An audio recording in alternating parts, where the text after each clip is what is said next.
How's the sandwich? It's okay.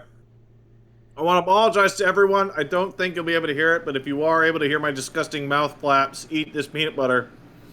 Apologies. I've been running around all morning trying to get all sorts of chores done and just barely got here, even like half hour late. So my B. That's my B, everybody.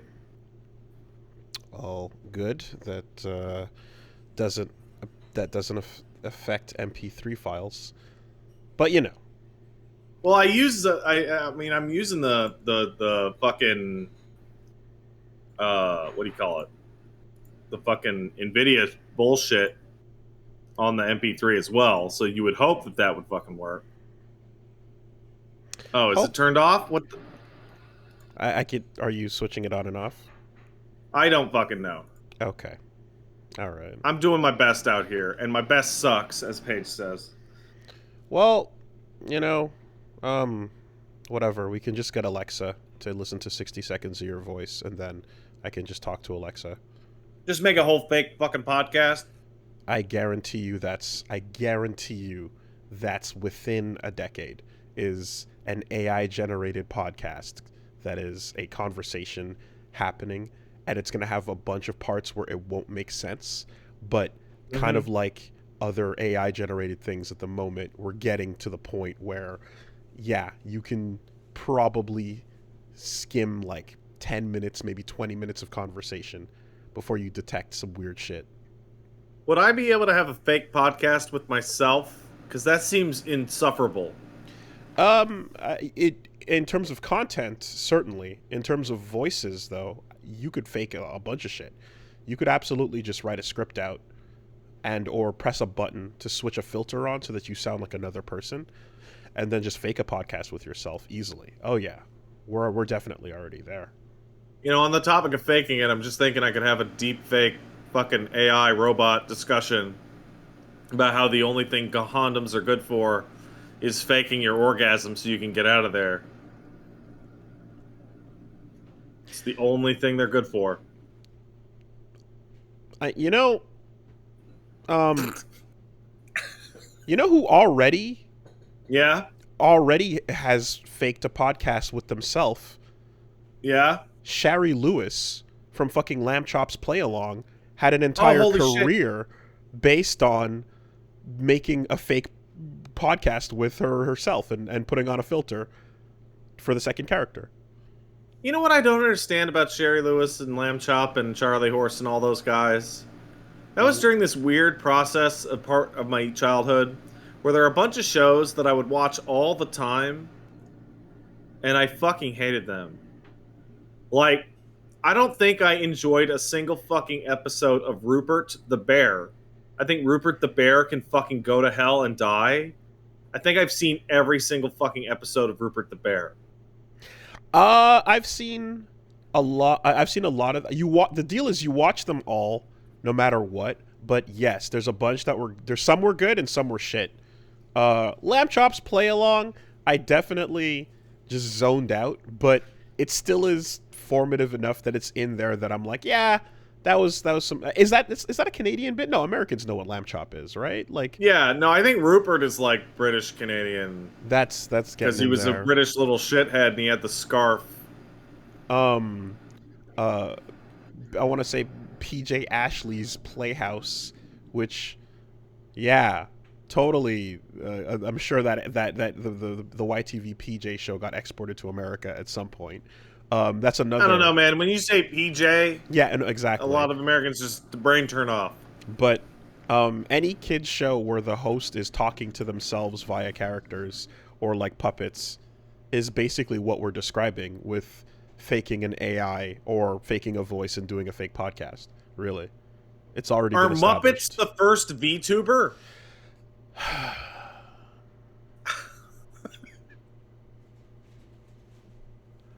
No, but they are a form of VTubing. Yeah.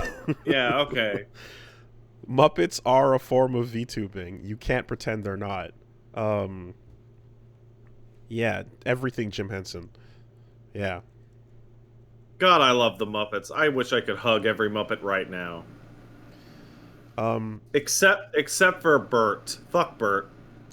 You know what was weird though? I was too young to understand like that it was a parody of a variety show.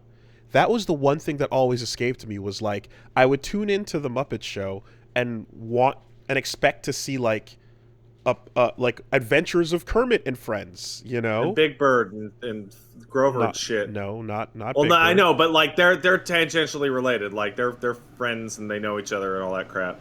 And then it's just a fucking weird ass anti-variety show. Yeah, and then and Statler and Waldorf would make fun of it, and it was just like it was a parody of like all the variety type shows that were on before then. But I was way too young to understand that because to understand a variety show, you need to understand the concept of like late night, Yeah. from So like, pre SNL, fucking Mary Tyler Moore, Dick Van Dyke. You know what I mean? Like, there's a lot of referential shit that you need to get what Muppet Show is even going for, and it's not just Kermit and Friends. like 3 years ago, I was like, I'm gonna watch the Muppet Show, and so I watched a couple episodes, and I'm like, this is a puppet-based parody airing in the 70s of a type of program that no longer exists that I never really got into. Yeah. And yeah, so absolutely. as a result, it is the weirdest fucking thing in the world. And I think that's why they did go on to eventually make shit like Muppet Babies, because they didn't really, like, kids were like me were not exactly getting why the show was so all over the place and why there was no like continuity to what was going on. It's like you establish the characters and their relationships with each other, but otherwise, like, I don't understand a bit that's a reference to fucking yeah, old variety shows. Yeah, Kermit and Miss Piggy are talking about how what their fucking stupid pregnant frog babies are gonna look like, and meanwhile the newsflash comes on. Reagan got shot. Let's sing a song. Like, what the fuck is what? What the fuck is this? Yeah, and I would say that like that also includes like even though variety shows kind of went away, like they came back in the form of like skit shows and things that are more like less on a stage and more outside, like anything like Benny Hill, fucking Monty Python, all that shit, counts, and Chappelle Show counts, even though it's on stage presenting filmed bits, and then Key and Peele and so on. So it's like that's basically what the variety show ends up being. Yeah, it became the sketch comedy show. Basically. Exactly, yeah. But Muppet Show was like enjoyed for its characters despite not getting that bit at all. Then you get shit like Muppet Christmas Carol, which is probably the best version of Christmas Carol. It's so good. So I know like the movie is also super beloved, but I completely forget what happens in it.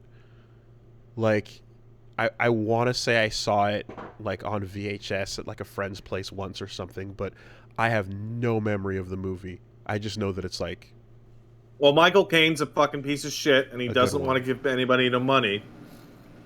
And then Gonzo and Rizzo are narrating it. And then it's just the same fucking story, but Muppets. That's it. It's like fucking Muppet Treasure Island. But the difference is fucking Long John Silver in that is fucking what's his goddamn name? He's the best actor ever. He was in God, Daniel what's Day-Lewis? his fucking No, Tim Curry. Oh, Tim Curry. Okay. Tim Curry. And Tim Curry's just fucking Tim Currying it all over with the Muppets. God, I fucking love Tim Curry. Fucking yeah, the absolute goat. The thing that... Okay, Muppets is a brand... I don't know if they're doing this. I'm assuming they're not. But if I was the brand ambassador in charge of Jim Henson's Muppets, every one of those characters would have a Twitch channel with their own VTubing setup, with their face in the corner doing LPs on a regular basis. It's crazy like that if that's not already a thing. Cookie Monster needs to be doing LA Beast style food challenges. Uh-huh. Gonzo TV, right? Animal just spending 3 hours on a drum kit while people make requests, and then Animal just fucking botches everything and goes crazy.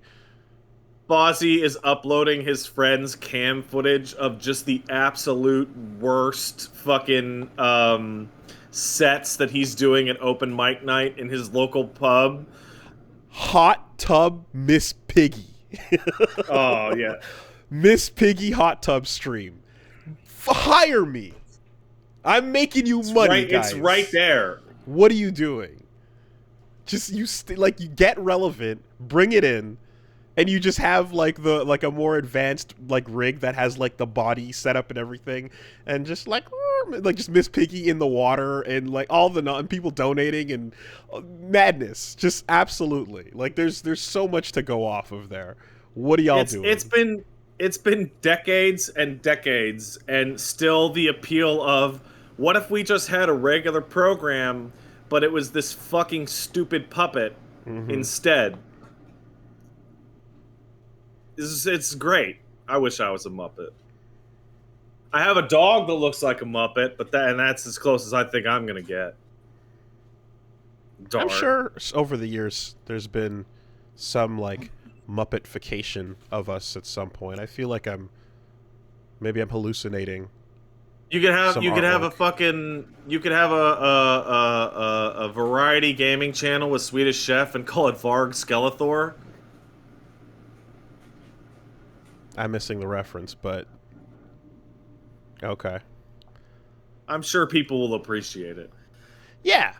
You absolutely... I mean, no, you know what I'm thinking there? I'm thinking, yeah, the Remerai art style is basically us as Muppets.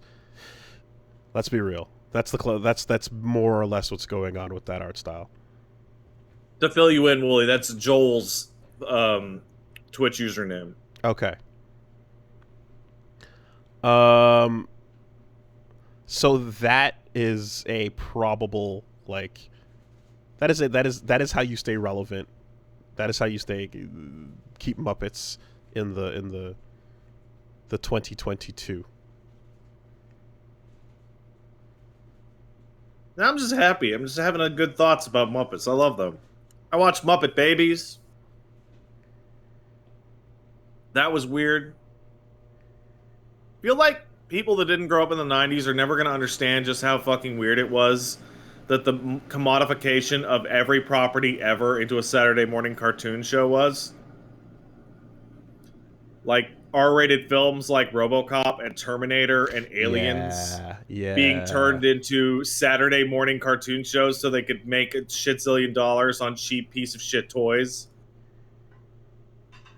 I want to say RoboCop and Alien are probably the most egregious ones, considering the source material. Like RoboCop's wild. Shit where you can sell toys, but you cannot show the kid the source material. RoboCop Not even top close. of the list. Alien probably second.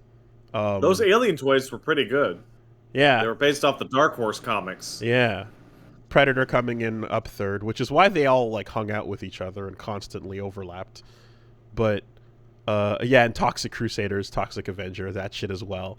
Just the weirdest fucking like marketing push. But like at some point, if someone sits down and just goes like, "Here's a bright and colorful version of it," and it's gonna go, and like the kids are just gonna see the commercial and be like, "Oh yeah, that thing, that's cool," but don't think too hard about like the fact that you can't go watch where it came from. At least if your parents are doing their jobs, you know, I suppose. So I've told this story before, and it was the absolute most confusing thing, where I wanted an alien toy because I saw some kind of alien thing.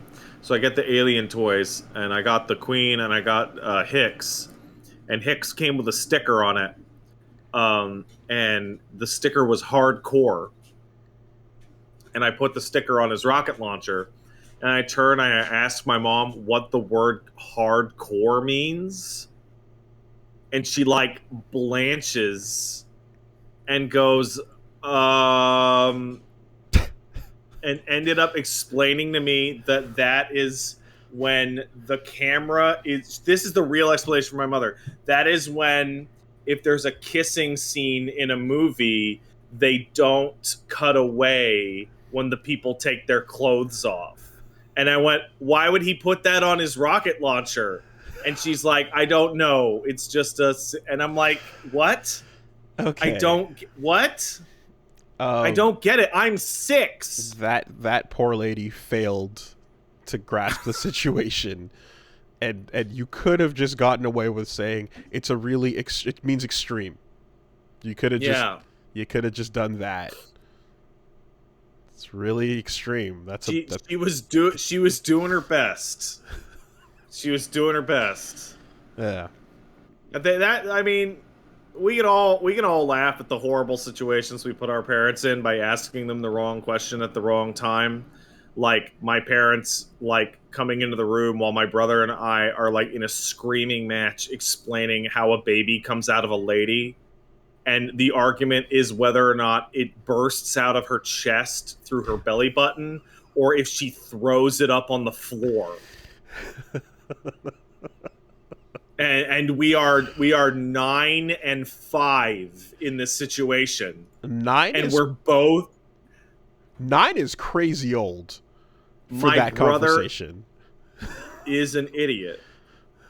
But also I guess they never had the talk with him. I was the belly button one. Okay. And my brother Chest thought buster. that I thought it just popped out. It was very like, and then because I had the alien toy with the chest with the chest buster, and that's if you're not teaching kids what's going on, they're gonna contextually try to piece it together. And my themselves. brother's like, "No, you can't do that. You would die. You have to throw up the baby." And my parents are just standing there going, yeah, it comes out the belly button. I mean, I don't remember a ton about my early misconceptions, but, like, I think that, like, I'm thinking back to a time when I definitely understood the mechanics of sex and then the fact that it resulted in a baby. But I remember when I was young enough that I didn't understand the concept of, like, fertilization.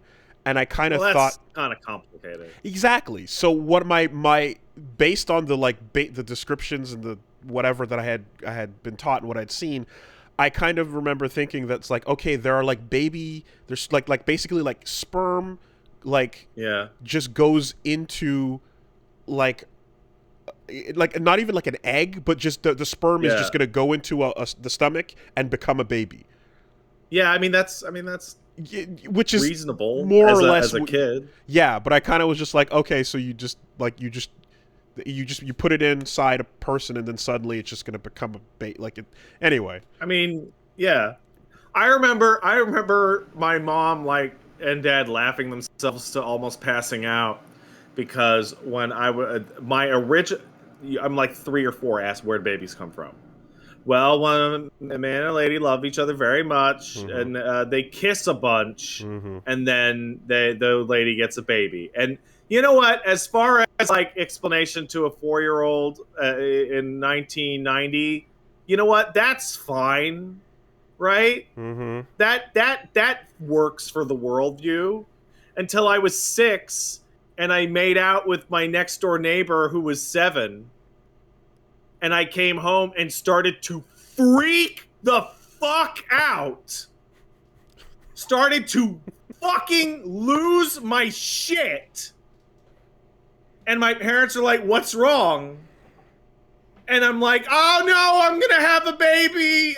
And they're like, what? And they're like, well, you told me that if you love somebody a lot and and they're like, oh, okay, well, and then that episode of Family Matters is on TV where Urkel kisses Laura and she gets pregnant every time they kiss, and it reinforces that fear. I don't remember that. Oh, that was a thing. There was a weird sequence. That show went on it got weird. Like there was the whole bit where essentially Jaleel White no longer wanted to be plagued as Urkel, where he just became so he wanted Stefan. to be Stefan. Exactly. And then they split the two apart and go into multiple seasons of like him trying to de-nerdify his reputation. There's a point, might have been either a dream sequence early on or something, but like there's Laura and Urkel are married, and then like they have a billion babies, and then every time they kiss, she gets pregnant again. That stuck in my brain. I remember seeing that and went like, "What?" That's weird. Mm-hmm. That's super strange. I think it was one of those one of those dream sequences. I bet somebody on that show thought that was really cool to think about. But maybe, but I doubt it, because that was pre-internet, so people didn't even know what they were into yet. But it definitely had you're a right, scene. Willie. Nobody knew what they was into before. A lot of people internet knew what they happened. were into, but a lot of people didn't know until they were shown that moment and went, "Oh, right." Remember the Minerva Mink conversation? I do. Right? Yeah. So this is the thing. It's like the internet didn't create all of this weird new stuff. What it did was allow people to go, "Hey, what if I did this?" and put that message out far enough that somebody would actually respond and go, "Hey, I could do that too. Mm-hmm. That sounds like a good idea." So, for everyone that already knew they were down with the big stomach growing, there was somebody who saw that scene, and I want to say there was a whistle. I want to say there was a as the stomach grew out, like a voodoo slide whistle. Maybe I'm hallucinating it, but I feel like my memory of that scene saw her just go whoa, and then like that would have, someone saw that and went like, okay. Yeah. And they didn't know about themselves before. That's what I'm trying to say. Taking a step back, though, when you're talking about that conversation of like, oh yeah, so when a man and a woman, when a mom and a daddy love each other, blah, da, da, da, da, yada, yada. Okay, so that's layer one of the conversation coming at me. And then I go, pause, think. Yeah. Okay, so then after Adam and Eve had Cain and Abel. Oh, Jesus. What happened next? Yeah.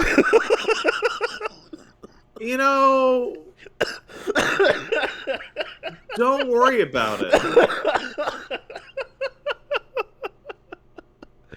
Really, don't worry about it. That was a fun one. That was straight, because you get the details, but then you fill in the lore, which is real, which absolutely happened, and you go. I had a really similar discussion with a teacher, a Sunday school teacher, about Noah's Ark, which was, how big is the Ark? And it's like 2 of every animal. How many people were on the Ark? Like 100? 50 cubits. And I'm like 8 or 9, and I'm like, well, but wouldn't you get all inbreedy pretty fast? Like people marrying their cousins? And she's like, no. I'm like, why? How? Wait, are you saying that every dog on the planet came from 2 dogs? Wouldn't that arc be really big? That'd be really big, right? And then you're like, well, don't worry about it. It's just a story. But you just told me it really happened. You just told me. They asked me not to come back to Sunday school because I was ruining it for the other kids.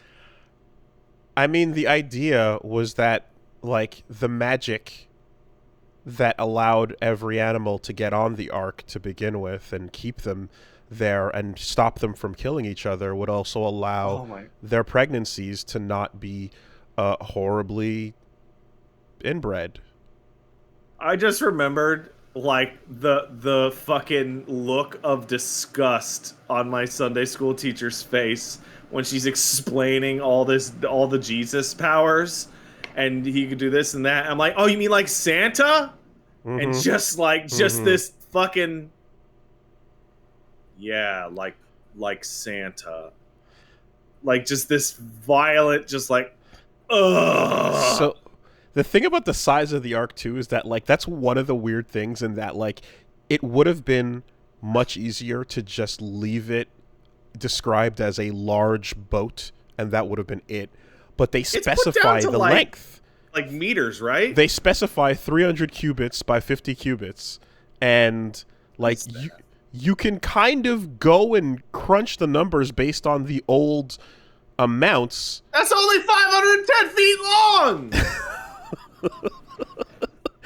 And you have to kind of, okay, but it's like, hold on though, but wait, is that a biblical cubit? Because there's now theologians will discuss what a cubit meant back in that context versus the cubit as discussed in whatever, like Victorian era stuff, you know. There's a whole. I'll be real. I'm looking at a photo of a accurately recreated Noah's Ark. If that thing was built in the fucking year -2000, yeah, no, that would be an astonishing, absolutely mythic fucking achievement. Yeah, right. That'd be crazy. Like 450 feet. Holy shit! It's like half the size of the Titanic. Like, that's fucking wild. But yeah, then you just, you know, again, the magic kept everything else from working, and don't ask about the dinosaurs, and it's fine. Well, no, it's not magic, right? It's God's divine. Yeah, you know, of course. But yeah, and then of course the whatever results you conclude from the moment Cain and Abel are hanging around, and suddenly it's not really Cain and Abel anymore, so there's even less choice. You have to kind of just go, okay, well, it eventually starts working out if you wait long enough. You wait. You got to go through like 10 generations, but then it's fine. You fast forward enough time, and then it's okay, you know. And then you reset it again, because then it's all got to be Noah and Noah's kids. You know, because that bottlenecks the diversity, and then you have to reset it at the arc, and then it has to do the exact same thing again after many generations, when people have already probably gotten a little bit weird about it. But then again, this family tree's getting a little thorny. Yeah, it's getting a little more than one story about the family tree turning back in on itself in those same Old Testament books, though. So, you know, anyways, good stuff. It's probably. Hey, let me ask you a question. Did your parents ever tell you something that was like an absolute absurd lie as a goof? Don't say God. And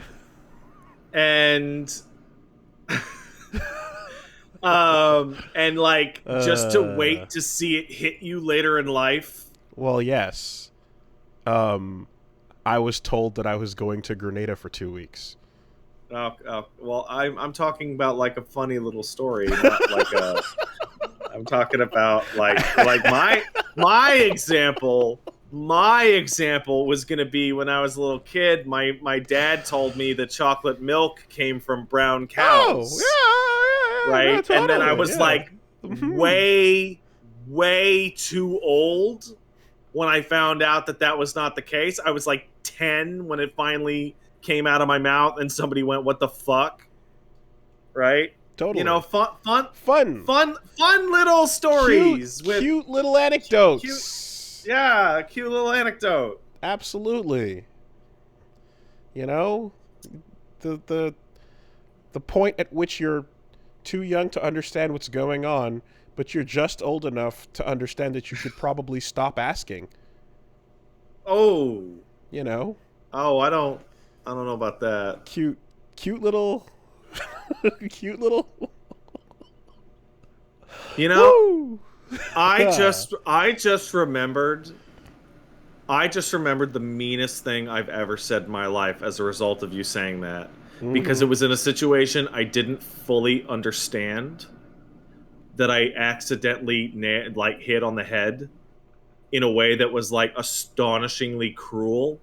And like I look back on it and like I realized that I was right, but also I feel bad about it, because my brother has always been a piece of shit. Like always been a piece of shit. Like even as young as like 3 years old. And you know what? Maybe that's because his parents got divorced and he had to deal with having a new stepmom when he was like 4 years old, right? But we were like I got like we were moving into a new house, and my brother had moved from his mom's to our place, so that my brother and sister would live with my mom and my dad, and not with their mom anymore. And they brought their old furniture, right? But because I was much younger and needed a new bed, we were getting me in like a single instead of like a fucking, like a whatever the fuck I was sleeping on before, right? And my brother asked, "Hey, why does Pat get a new bed and I don't?" And I said, it's because mom and dad love me more than you. And my dad was like, "Don't say, oh my God, that's so horrible. How could you say that? We love all the kids equally." And I'm like, "No, they didn't." So I was getting ready to say, like, so what you're saying is it was you who kicked Danny the dog then? No, my brother was already stealing things by the time I said that. Okay. He had already found a bike at a local park and already gotten into fights in elementary school. Jesus. Well, yeah. That's pretty real. That being said, that moment may actually explain a slight amount of antagonism on the fraternal side. Do you think that might be related? I mean, maybe. It's possible. You think that kind of sticks with you? That and whether or not he found out that I snitched on him every single time he did anything. Especially the times he paid me not to snitch. Damn. Which is my favorite. He would have like a girl over, or he would be smoking weed out in the backyard when my parents weren't home, and he would give me a 20 and say, "I'm giving you this 20 not to tell mom and dad." And then they would come home and he would go out, and I would go, "My brother gave me this 20 to tell you not to tell you that he was smoking weed in the backyard. I'm going to keep it though." Okay, so you just both took turns kicking Danny. Just you both jumped out of the stagecoach and just started fucking. No, actually, he never knew, because he kept doing it. He was like 17, and he was still paying me not to snitch on him. Okay, and he was like, how do they always find out? Yeah, well, at that point, it's like, because I'm telling them, you fucking idiot. Shame on you at that point. That's ridiculous. But wow. Yeah, he was stoned. Oh, yeah, okay, that's why. Because he was stoned. Damn. Well, yeah. I want to point out that I was like 3.5 in this story. So, like, temper your temper your anger at the child. I was also the child who got in trouble because my favorite story was that on 2 separate occasions in a Woolco, if you remember those. I don't. You don't? They were there. It was like a fucking knockoff Walmart. I exclaimed, "Mom, why is that man so fat?" Like real loud. And what is wrong with that lady's face? Just because, right. That just and putting parents on blast and having to, embarrassingly hush you up and Do you remember Aaron and Tasso on Q92 in the morning? Oh fuck. Jesus Christ. Yes, I do. Okay. It was on my school bus. When I was 6, I met Aaron at like some fucking convention my mom brought me to, and she's like, "Look, there's Aaron from the radio show." And I went, "Wow, he looks a lot he doesn't look nearly as good as what I thought he would look like. And he just like, just looked at me. And I'm this 6-year-old little fucking ginger piece of shit. Mm-hmm. And he's just like, because Tasso looks like my dad. Like, just like a stocky guy with a mustache. Yeah, they know. They know exactly what you're saying. Is that what happened to me when people see me at a convention and who is this small freak that looks like Pat? Is that God's revenge on me? I mean, there's that, and then there's the like, hey, can I get a picture with like the person you're standing next to, and then can you take it? Oh God! Oh, that's so. There's always those ones which are just like, ooh, 2-piece and a biscuit. Oh, I love it. Yeah. Anyways, all right. So weeks have occurred. Life was simple. Life was simple. Life was simple back in the day. You sang a song that never ended, and then like, your parents got legitimately upset at you.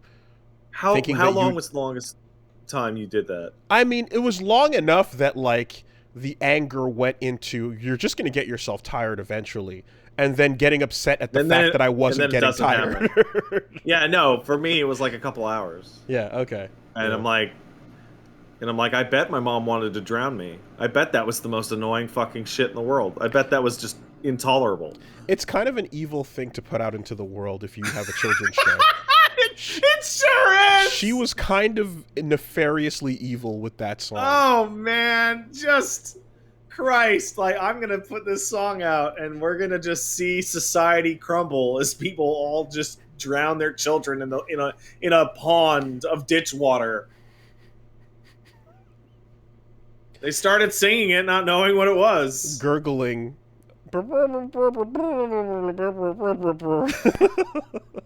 Yeah. Yeah, that was bad. Anyways.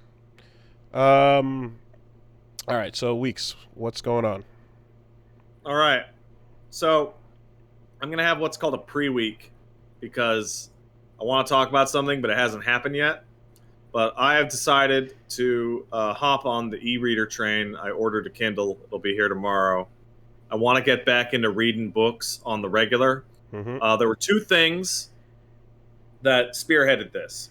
The first of which was you describing your journey back through Berserk. Mm-hmm. And I was like, man, I would really love to read Berserk again. I, one, don't want to read it on a computer screen, which is how I read it the first time, because that was miserable and hurt. Mm-hmm.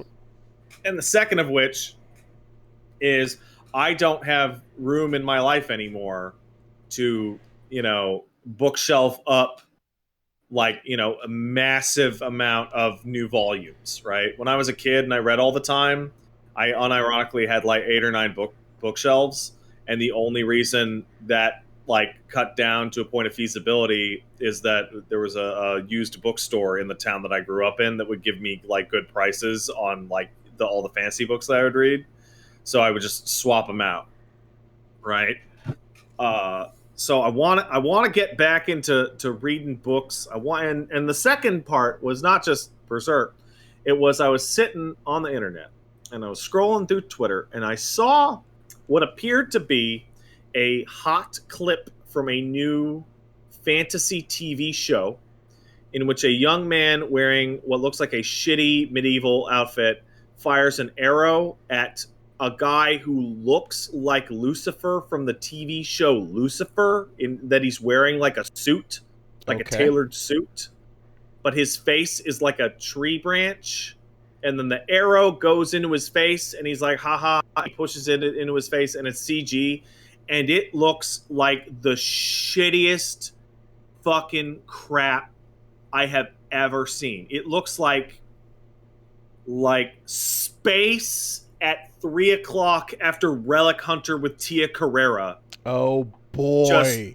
Just boy. Trash. The Relic Hunter Mortal Kombat Power Hour. Right? Yeah.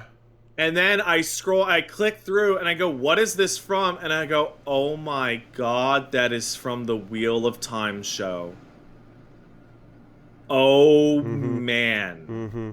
That physically hurts. It really, really hurts because I never finished that series, right? I read it and I was halfway through a book and then Jordan fucking died. And I'm like, well, I'm just going to give up now. Fuck this. And then like 10 years later or whatever, like Sanderson finished them. But I'm like, oh, I don't have those fucking books anymore. I can't, right? Mm-hmm. So it's like I never finished them, and this is my thing, and I can't be smug about it because I didn't actually read Wheel of Time. I read about 2/3 of Wheel of Time. So I can't sit here and look at this terrible TV show and be the adequate amount of smug that I need to be about how much better the books were. Therefore, I need to go and read approximately 16,000 pages of a fantasy series that I started in 1991. Yep. So I can talk shit about this thing on Twitter. The ultimate reason to go finish it, of course. To get to Spite Mountain afterwards. Yeah. Okay, that was like 31 years ago that I started reading that, and then I stopped about 10 or 15. But I got to get back on the wagon. And yeah, Wheel of Time, you got to restart because, man, like, it's big. It's stupid big. There's so many goddamn characters.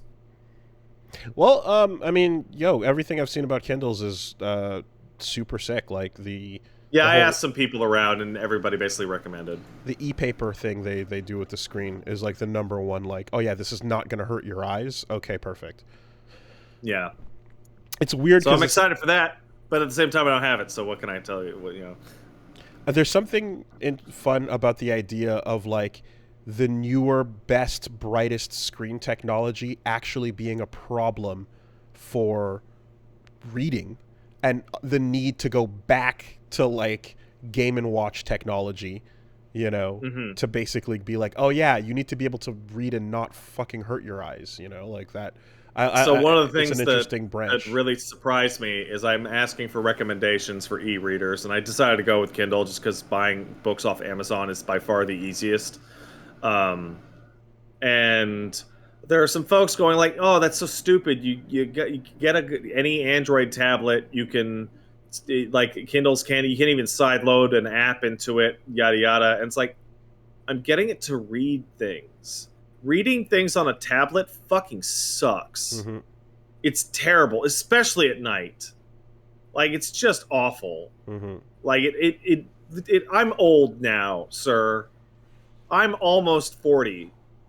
I need to protect my fucking 20/20 vision by not blasting the brightest possible screen at myself at midnight when I want to read my stories.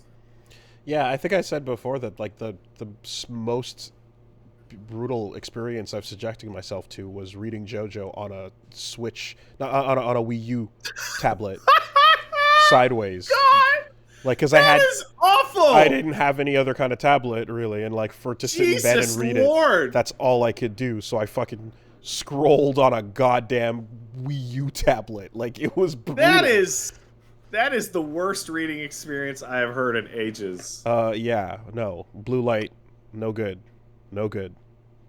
And then I found out that you can read the One Piece on the Kindle, so maybe I'll start reading the One Piece. I hear that manga on Kindle is not as great, but I don't imagine it'll, like, be that much of a hindrance. I guess the idea would be, like, maybe some, like, more detailed spreads might not convey. So I looked into it. The reason why manga on a Kindle is not as great is not about its presentation. It's about its ability to get, like, the Shonen Jump app, or it's about, like, acquisition. Oh, it's not about presentation. Oh, okay. There is, like, one Android e-reader that is, like, specifically touted as the best one for manga, but it's only like a minor improvement. It's just like Kindles can't do color, right? So your color spreads are going to be worthless, but like 99% of manga is in black and white. Okay. It's really frustrating though, because when you're looking at like a video review on your LCD computer screen or your phone for a technology that is about having a different quality of screen, like you're watching people handle it in person and you're like, yeah, I can't fucking appreciate, it looks like a fucking screen in the video. Like how could, right? And I remember seeing somebody's Kindle back at the grocery store back before they had backlights and being like, oh wow, that looks pretty good. But yeah, so I'm gonna try and be a big adult and go into the book reading part of my life where I read things and know stuff that I didn't just scam off the internet. I feel that would be a good like direction for personal growth. I have returned to the reading as well, and I am enjoying it. More on that one when we switch over. But yeah, okay. Yeah.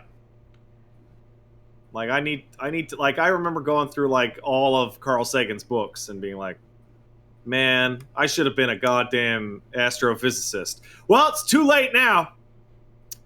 So I'll just read about people a lot smarter than me finding out cool stuff about Venus. And just be like, I would have found it.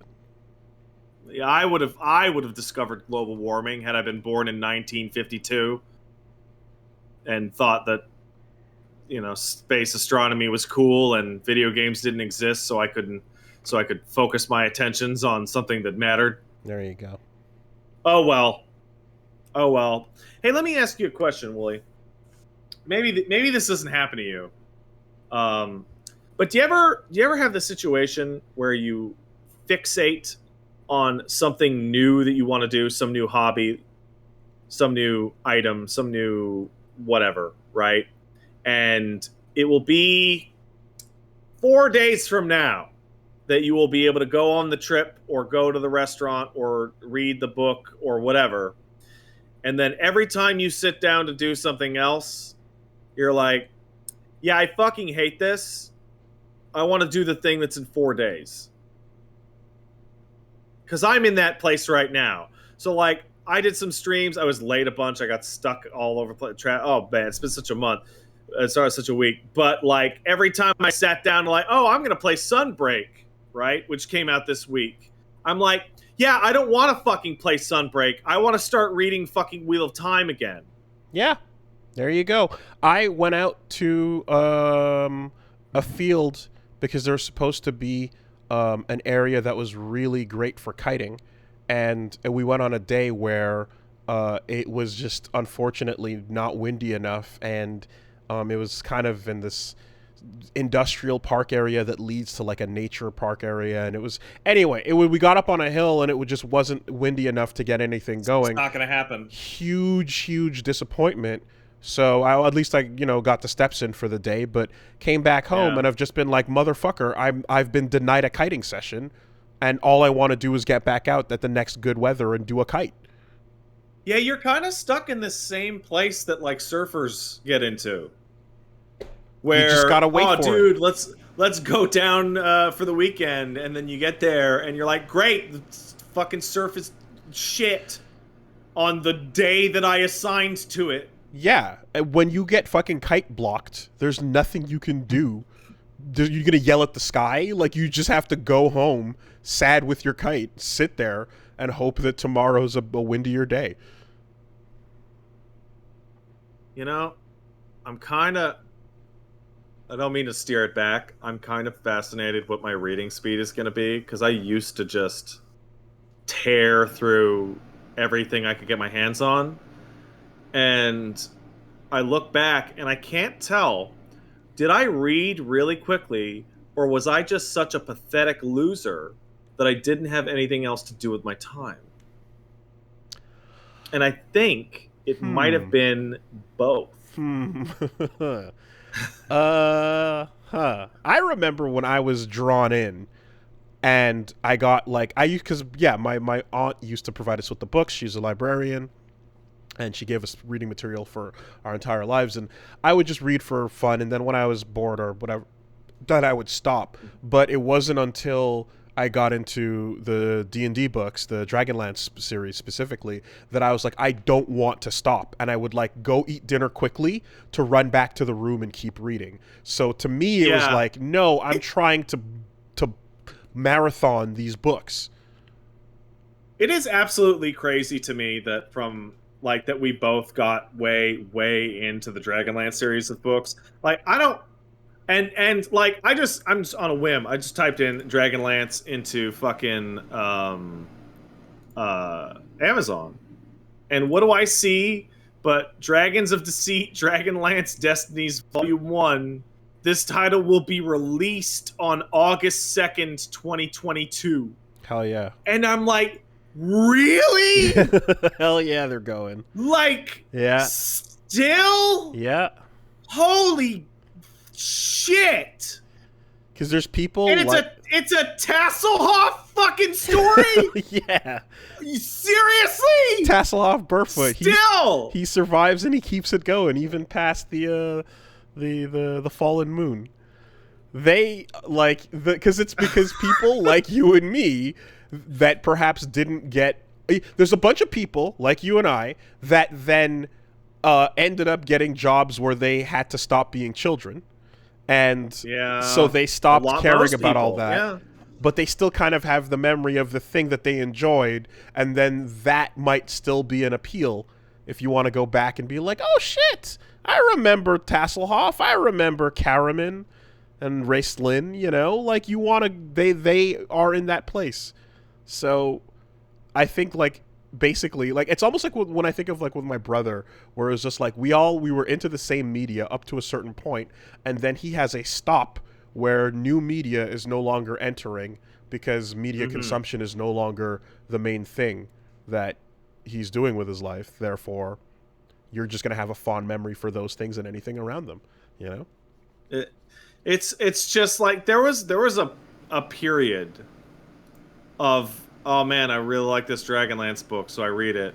And I would go to that used bookstore, and I would go, I wonder if they have any others. And the answer was, they have more than I could ever conceivably fucking read in my entire childhood. Yeah, the wall-to-wall shelf of D&D books, I remember. And with it was the marble kind of spine cover.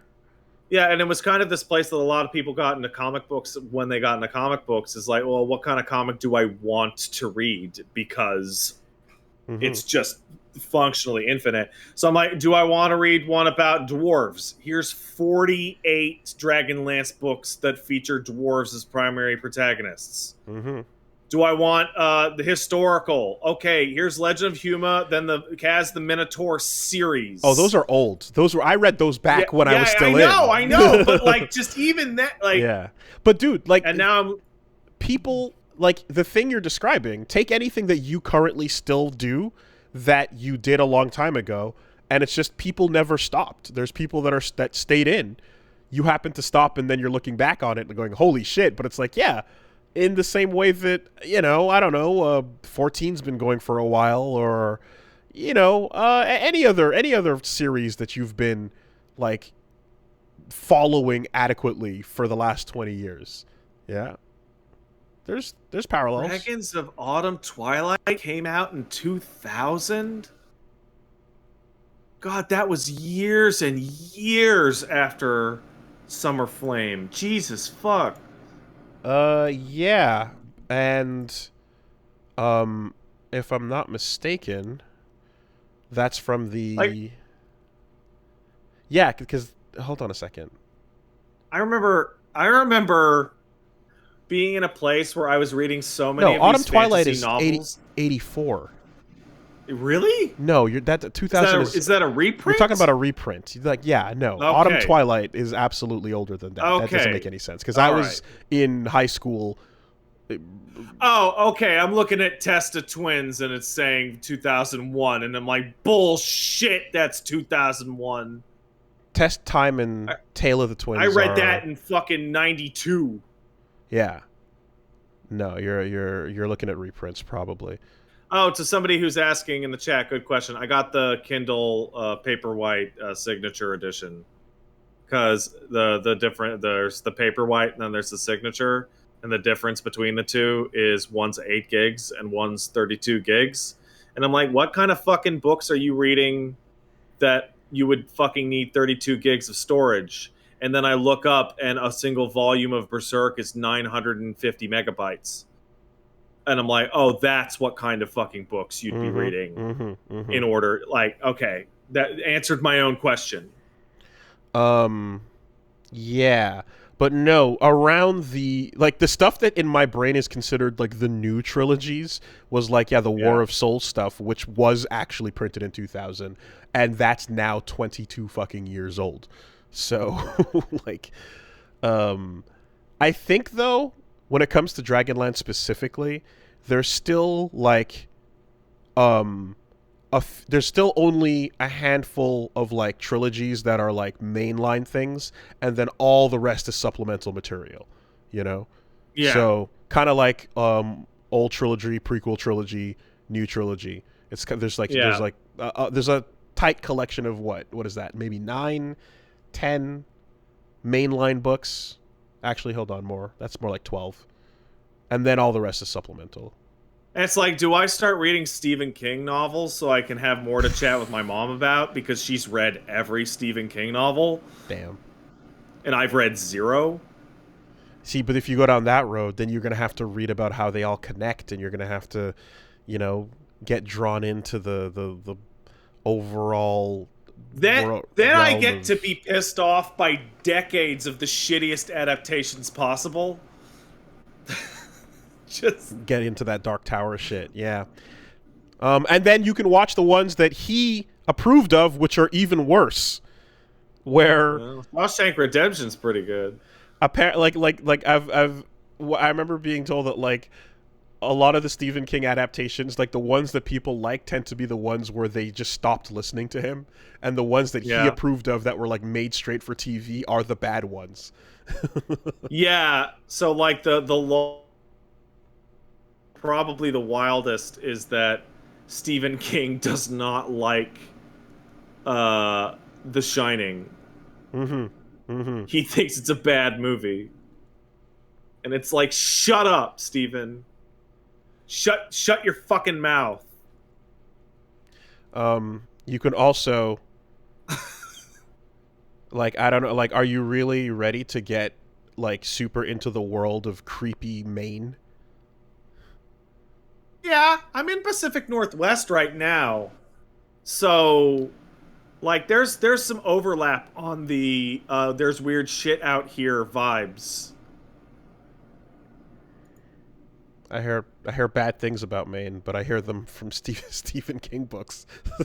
It's I do like the idea that like in the classical New England area of the United States, not the state of New England, but like 13 colonies, New England, is that they got there and it's the New World, and there's a bunch of weird shit that was already here. That, like, the Catholics out east, out in Europe, they kind of ground all that shit into the dirt after a couple thousand years. But all this new shit out here in America, it's all sorts of zany fucking monsters. Is it also this? New England is a state. Don't you motherfucker gaslights me. You pieces of shit. I'll fight every single one of... Wait, it's not a state? No. Is New England a state? New England is a region comprising of 6 states in the Northeast United States. I thought New England was a state for sure. Maine, Mass, NH, Rhode Island. How could America gaslight me this way?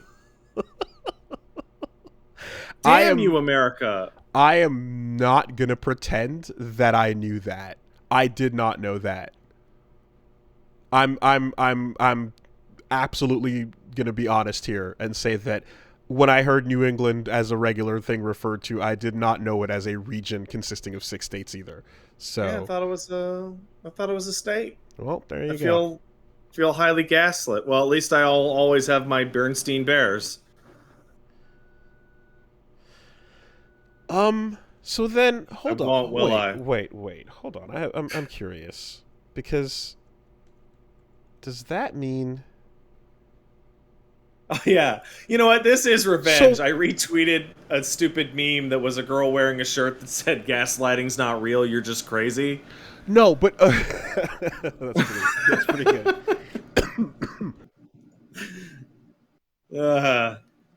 It's the universe's revenge on me. Okay, here's the reason why I also thought that, because the New England Patriots is the name of the team, and Then who the fuck what fucking state are they? every other team has a state before the name. Therefore, why would that have a region before the name? That's what's confusing about it. Where the fuck are the New England Patriots from? New England Patriots is how I've always known that team. Massachusetts? But they don't say the Massachusetts Patriots, right? So that's the weird thing. Or like a city either. Yeah. Like you say the Toronto Raptors or the Montreal Canadiens. Philadelphia Eagles, fair enough, right? That's true. That's true. Oakland Raiders, yeah, okay. No, it's not always a state. Yeah, fine. Yeah, no, but fair enough. Even then, like, fair enough. I don't get it. City. America, explain. A lot of them are cities. America. A lot of them are cities. That's that. Okay, there we go. Stupid. All right. A lot of them are cities. New England is not a city that gets, or is it? You're or right. Is, it's not. So then. Don't. Oh boy. Oh, I'm troubled. I'm troubled. Yeah. Okay. That. All right. Well. Fine. I thought there was a consistency to all the NFL teams' locations, but it seems that it can be multiple things, which is I never thought about that until this very moment. Yeah, pretty much. I've never really thought about it much at all. Oh well. Well, book report start next week, so be excited for that. I think the most embarrassing thing that could possibly happen is I get it and get a bunch of books on it and then don't read anything and just expose myself as being a complete no attention span having fucking piece of millennial garbage. So I'm definitely gonna read something. When you do, don't have sit down away from your phones and shit, and don't have something playing on your headphones. Try to lock in on it. That's definitely read book. Yeah. Repair the attention damage that's been done by everything. Our modern things. Cool. All right. So in addition to that, I did play a couple games. Nothing too crazy. I played the new iSomnium Files, but only for a few hours. Didn't get that far. Things to note. This is going to sound really strange. It controls a lot better. And like a sequel should. Yeah, but it's a fucking visual novel, so it's a weird type of thing to describe. The cursor is a lot smoother. Text comes up a lot faster when you click on incidental items in the background. The auto play for dialogue has a slightly shorter gap in between sentences, so conversations flow more naturally. Just little tiny things. I totally get it. The Danganronpa games, which are also basically visual novels mixed with court games, are you feel the improvements between how you read dialogue in all of them. It's bizarre. It improves as it goes on. It gets easier to read and mash through text. I totally understand. Yeah. The other thing is that I feel like the game is fucking with me in that in the first iSomnium Files, there is some kind of gigantic, mysterious event that took place 6 years ago that no one will talk about.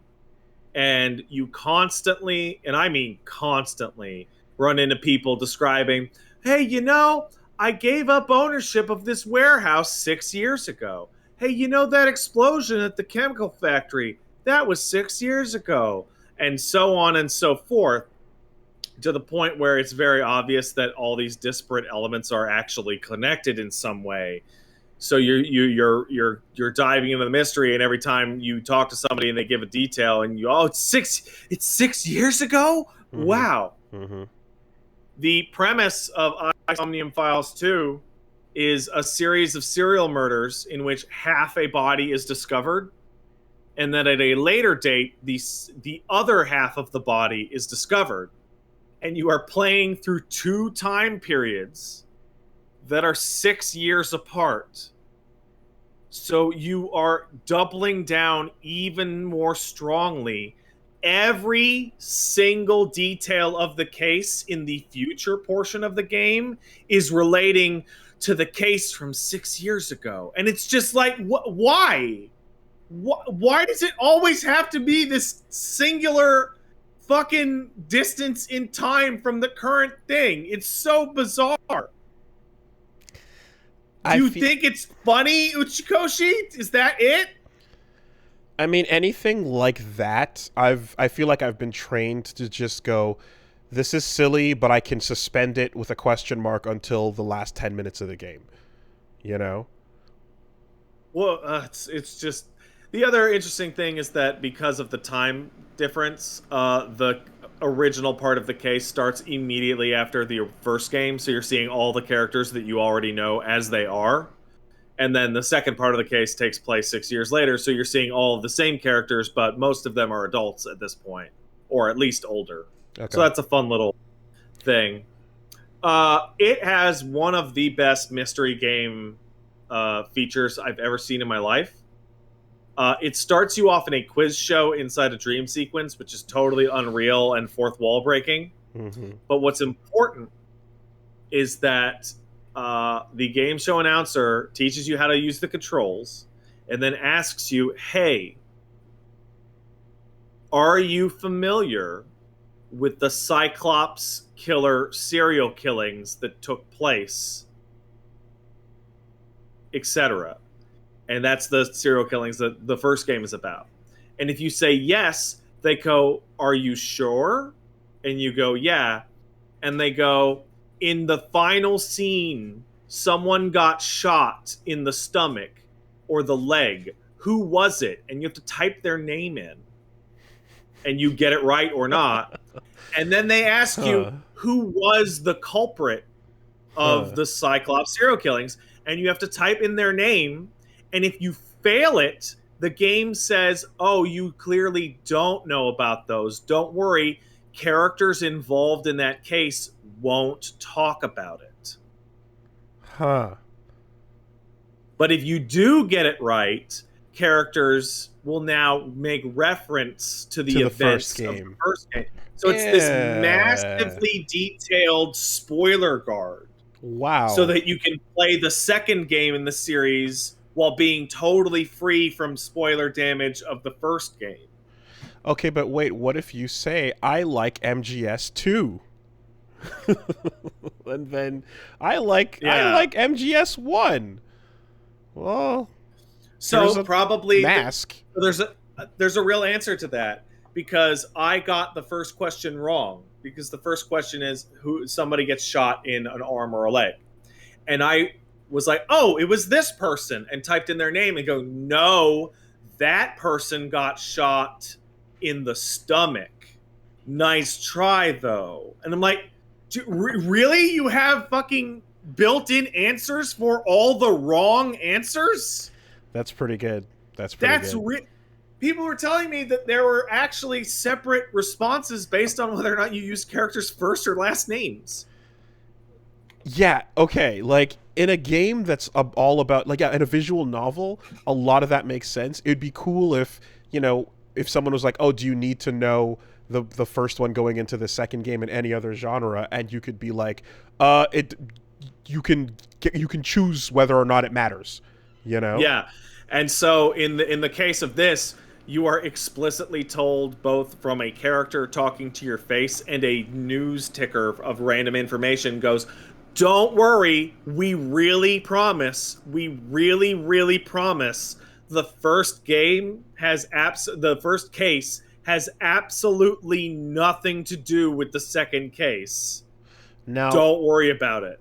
now the only thing that might be like weird about that is if you're someone who was hoping that the first game would be more relevant, you're being told explicitly that it's so not relevant that it can be removed and not change anything. Yeah, which good, because like I don't like that idea Is was it better closed off? explored. Yeah. Okay. All right. Good. It was Fine. that all the possible drama out of that series of events was fully extracted. Okay. But yeah, so that it's really cool. I really want to get more into it. And the only other thing I did this week was I played Sunbreak. Sunbreak came out, Monster Hunter Sunbreak, and it's more Monster Hunter. Do you like Monster Hunter? Do you want to fight more monsters? Here's more monsters to fight in Monster Hunter. And also, here's a new move or two for your weapon. It is what it is. It's good. I like it. I don't know how to explain this. It's delivering upon expectations. It's like, you go to the grocery store and there's Swiss cheese there. And you go, well, why is this really good Swiss cheese? And the deli guy, this is fucking, it's Swiss. You know what it is. Yeah. It's Swiss cheese. Do you like that or not? Okay. All right. That's fair. And that's it. That's Uh I mean, there aren't many genres in my life that I look at that serve just that role of like it's the ingredients you know and you love. There's no funny business. You're going to enjoy it and that'll be that. I'm here to eat some food.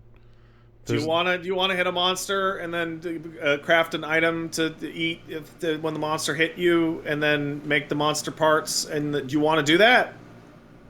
Well, okay. We added Gore Magala. Gore Magala's cool. You like him, right? Yeah, I do. Well, good. Because he's there. He's there now. Like it's so blunt and it's.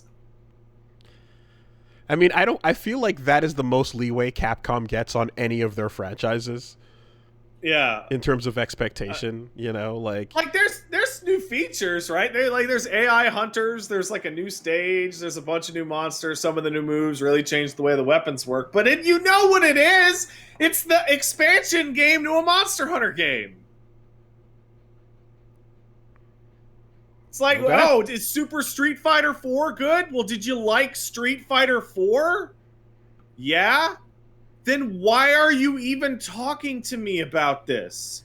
What could I possibly tell you that you can't just read off the back of the box? It says here there's more Swiss cheese.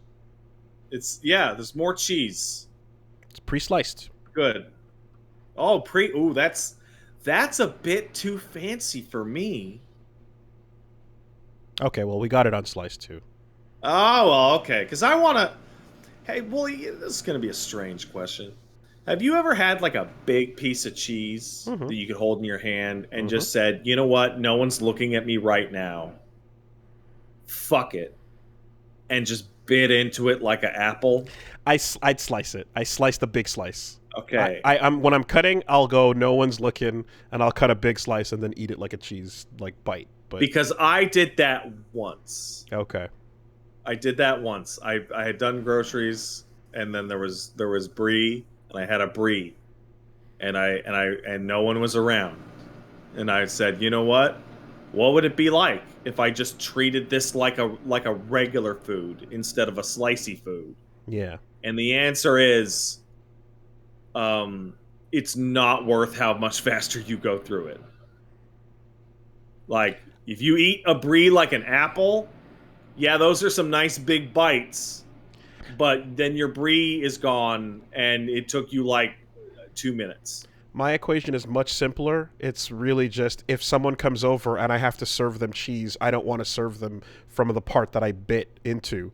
So Well, I'm no, gonna you just would cut. No, you have to finish I'm it. just gonna not be an animal and I'm gonna If you're slice the gonna parts I want to eat. Wooly, do you ever eat half an apple? No. Well, yeah, sure, but I mean, if you're talking about the whole brick and biting into the brick, you're not gonna eat the whole brick. You're gonna put it back with some bites in it, and then you can't serve that part. Yeah. So, I used to make fun of my mom for just cutting off like a rectangle of like a piece of cheddar at dinner. She'd be like, "Oh, I just want a little piece of cheese," and then I'm like walking around the house grabbing like a dry spaghetti or like a tiny piece of cheese myself. I'm like, "Oh, I don't know when this happened. I don't know when this happened." Everything I make fun of my parents for ever, I now do. Every single one. the dry spaghetti stuff is weird, but I will admit that like a big thing that my friends and I all did back in the day was the ramen packets, crunching them up and eating those raw. And I remember being warned that like they're gonna cook in your stomach and then you'll get sick. And it's like that's not true. That doesn't happen. That's not a real thing. But powder in the ramen bag, crunch it up, and shake, and then just eat them like chips was kind of a thing that we did as kids. When you fucking that's what you could afford. It's the cheapest bag of chips you can buy. Yeah, I don't know. I thing. feel that's actually like a lot weirder. It was pretty popular where I was, and once I followed fashion, and I was like, yeah, that's not too bad. That being said, I did know a lot of kids that did that. Yeah, a lot of people here did that. Seems like a lot of people in America perhaps have no idea what we're talking about. So maybe this is just a Canadian thing, or maybe this is of an East Coast thing. But like a lot of kids here used to crunch up ramen with the sauce and just eat it like that out of the bag. I think the part where that gets really strange is that I remember being kids would do it in elementary school, and then in high school, teachers would see them or cafeteria people would see them and be like, "Do you want some water?" And the answer would be no, I like it like this. Okay. And it'd be like, yeah. It's so for our friends who are going, this is awful. This is Wooly. What is wrong? How gross? What? It's like it's a poor thing. Then it's people who are trying to afford food eat it this way, and perhaps if you didn't have that happen, you might have been a little doing okay. You might have been doing a little better. Like the reason I eat dry pasta isn't for the taste, because it doesn't really taste like anything. It's for the crunch. If I could eat crunchy food every day, I would. Crunchy food is the best food. All right. One last thing. Yep. The new Borderlands game, Tiny Tina, came to Steam, and some friends of mine picked it up, so I picked it up as well. And it's probably the first good Borderlands game in like many years, because I know like 3 or 4 people, including myself, that like how Borderlands plays and enjoys those games, and went to go play Borderlands 3, and the writing and acting in it is so repulsive that most of them like quit or refunded it as fast as they could, because it is Borderlands 3's right. It is one of the only games I can think of in which is like actively ruined by every single line of its own dialogue. Mm-hmm.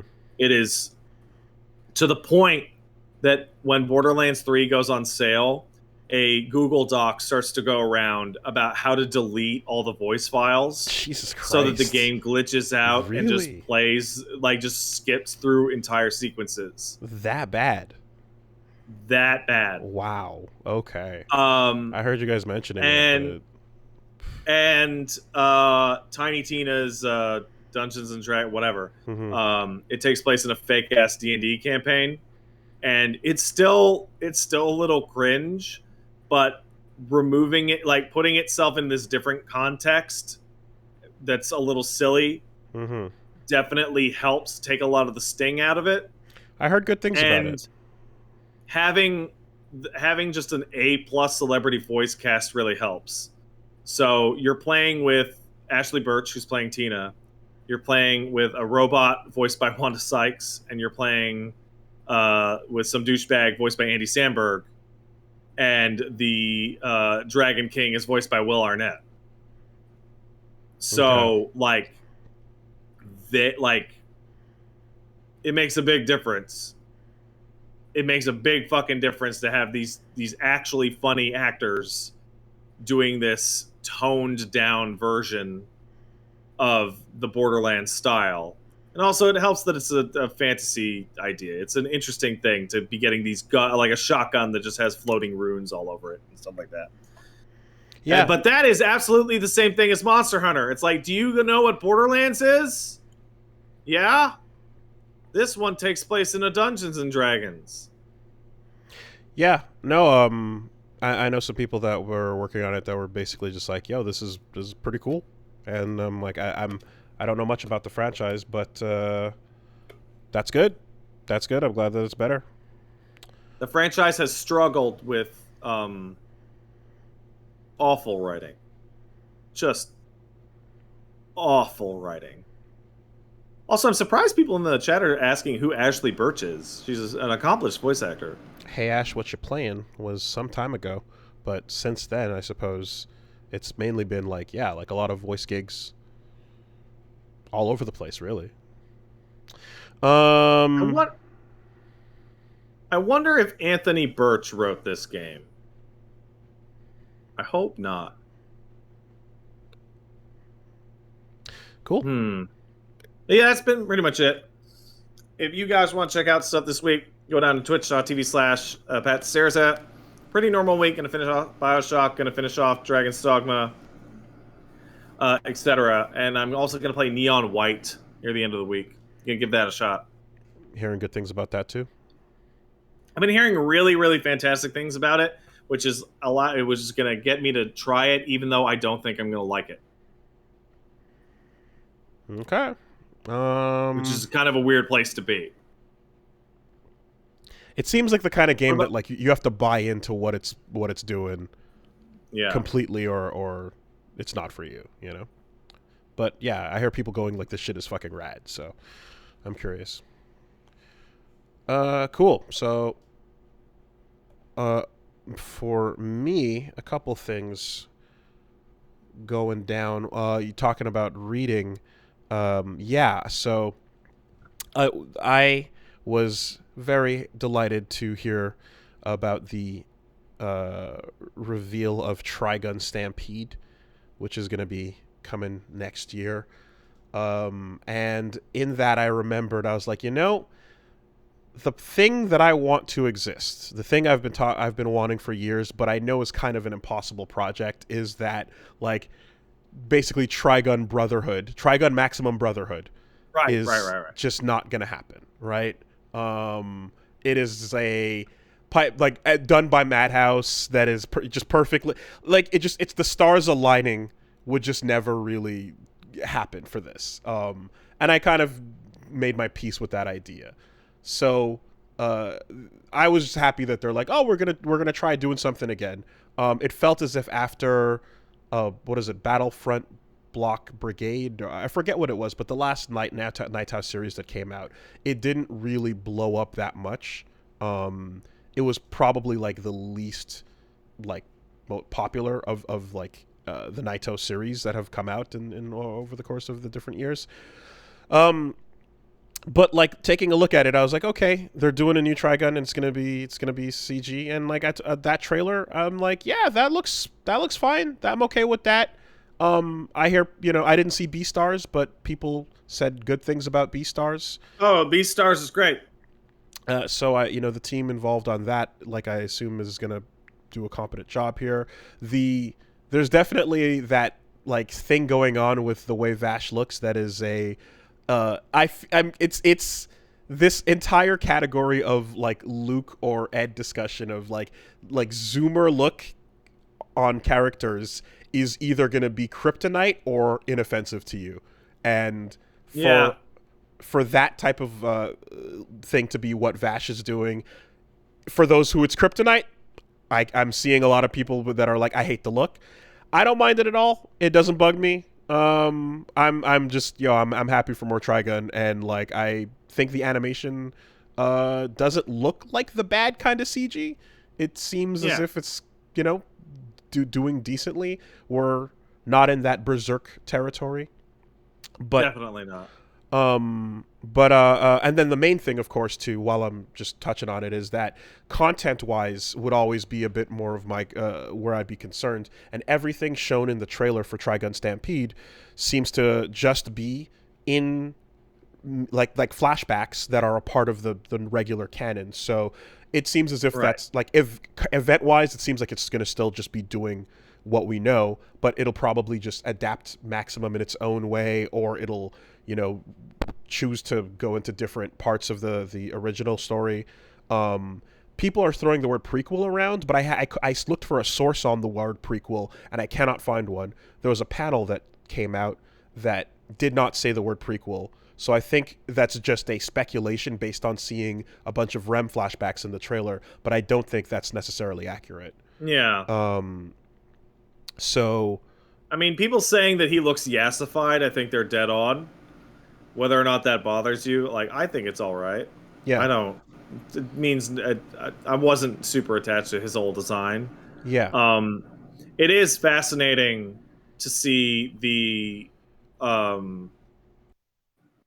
reaction to Vash be split between I hate this, I want the old design, I'm indifferent, and I want to impregnate his pussy.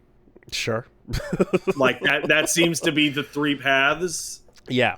If they're if they're showing a bounty that's less, so he's not the $60 billion double dollar man, then there's a whole arc in between, the drop and the actual like backstory of him aging that they can go into. The anime kind of touches on it a little bit. Maximum fleshes things out more, but they definitely, I looking at it, it wouldn't be surprising if they decided to, like, it's not going to be Maximum, but it's going to be a new interpretation of that material, perhaps, and Naitao is overseeing it, so I trust what he thinks is going to be cool. With that, though, I definitely thought back to the manga, and I was like, man, so much of it is a kind of weird blur in my head. And a lot of manga I read back then, it was a blur in my head. But like, what's it with this that has it like super, like there's a lot of details I can't remember. I'm like, what was going on? And I'm like, oh, I remember. Like the show I watched early, that was super formative for me too. Like I'm watching back and I'm like, oh my god, so many things aesthetically about this are like what I grew to love in like my manga like preferences and character style designs and things. The way I was reading it back in the day was after I watched the show, was the manga was not done yet. I was getting the actual raw Japanese books, flipping through them, and then reading either wiki summaries that were not complete at the time, or looking at threads where they were doing amateur translations of it, because there were no scanslations yet. Jesus fuck. I was really in there trying to figure out what was going on, because the series just like, it was the only way, right? You kids nowadays, you don't know what it was like. You want to read this thing from a different country, your odds of actually knowing what's happening in it are basically zero. Right. So it eventually got translated and released and everything, and I grabbed those, and that was nice. But back when there was no other option and there were no scans of it either, your only thing was get a raw copy and look for a companion thread on forums on the internet to help you. And, like, that's it. You had no choice. It was that or you won't know. You want to watch Cooler's Revenge? You can watch it in Japanese or Spanish. That's your options. Take your fucking pick, So anyway, and then eventually, like, going back through it, with the copies here, I'm just going. I started again, read through all of original Trigun, and then Mhm. the first couple books of Maximum, and it it is fucking. It's one of those series that I'm really glad where you go back to the work and it's like the creator of this. It was not a case where like the adaptations picked an art style and the original art style was like just too rough to really use or appreciate. I feel like even though, like for example, Attack on Titan, I haven't seen a ton of the manga, but I've seen that like the art style It's gets not really good weird looking. at points. Yeah, and that they had to kind of like standardize a high quality thing that is not what the originals look like, you know? Like Um, I've seen enough of the Attack on Titan manga to tell you that like the art is like generally pretty mediocre, if not outright bad. Trigun Maximum and Trigun look fucking excellent, but they're also very different from what the show ended up being. And then weirdly, because of what the show ended up being, that character design style became what Naito's characters were known to look like. So Gungrave has the same Right. style, and then BBB same style as well. Um, and you know, like it was, but you go back to it and like, yeah, it's great. It's one of these things that as I'm reading it, I'm also thinking, you know, this is also probably impossible to adapt faithfully Oh yeah. because it gets insane. It gets so much more insane than the show does. Like everything happening everything happening in the show is like the first bit of the story, and then it gets into like wild fucking like intergalactic mad, like it's crazy, and you can't really, not without a ridiculous budget or just a dream team of like what David production is to JoJo, where they're like, we are diehard fans that are just gonna do everything as faithful as possible. We're gonna do it to what your memory is of these moments because we just love it Yeah. that much. That dream fucking result is just like not really plausible here. So whatever Trigun we get, I think, is going to always be adapted in some way, shape, or form, or it'll be like Badlands Rumble, where it's just like a wacky adventure Vash goes on, and don't worry about it, you know. But like I think the ridiculous pipe dream is more extreme in this series case than it is for a lot of other things, where I'd be like, oh, the perfect adaptation would be amazing, you know.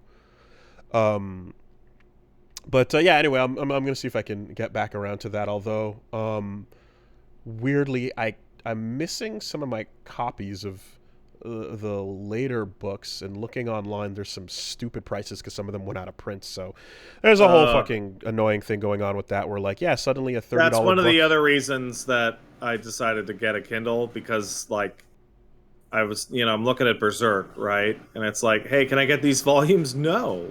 Mm-hmm, mm-hmm. Just no is the answer. You want to pay 10 times the price for this book, you know, like anyway, yeah, so we'll see. And I know that they're going, oh, new cast and new world for Stampede. So that seems to imply that like Johnny Young Bosch is out, and that sucks.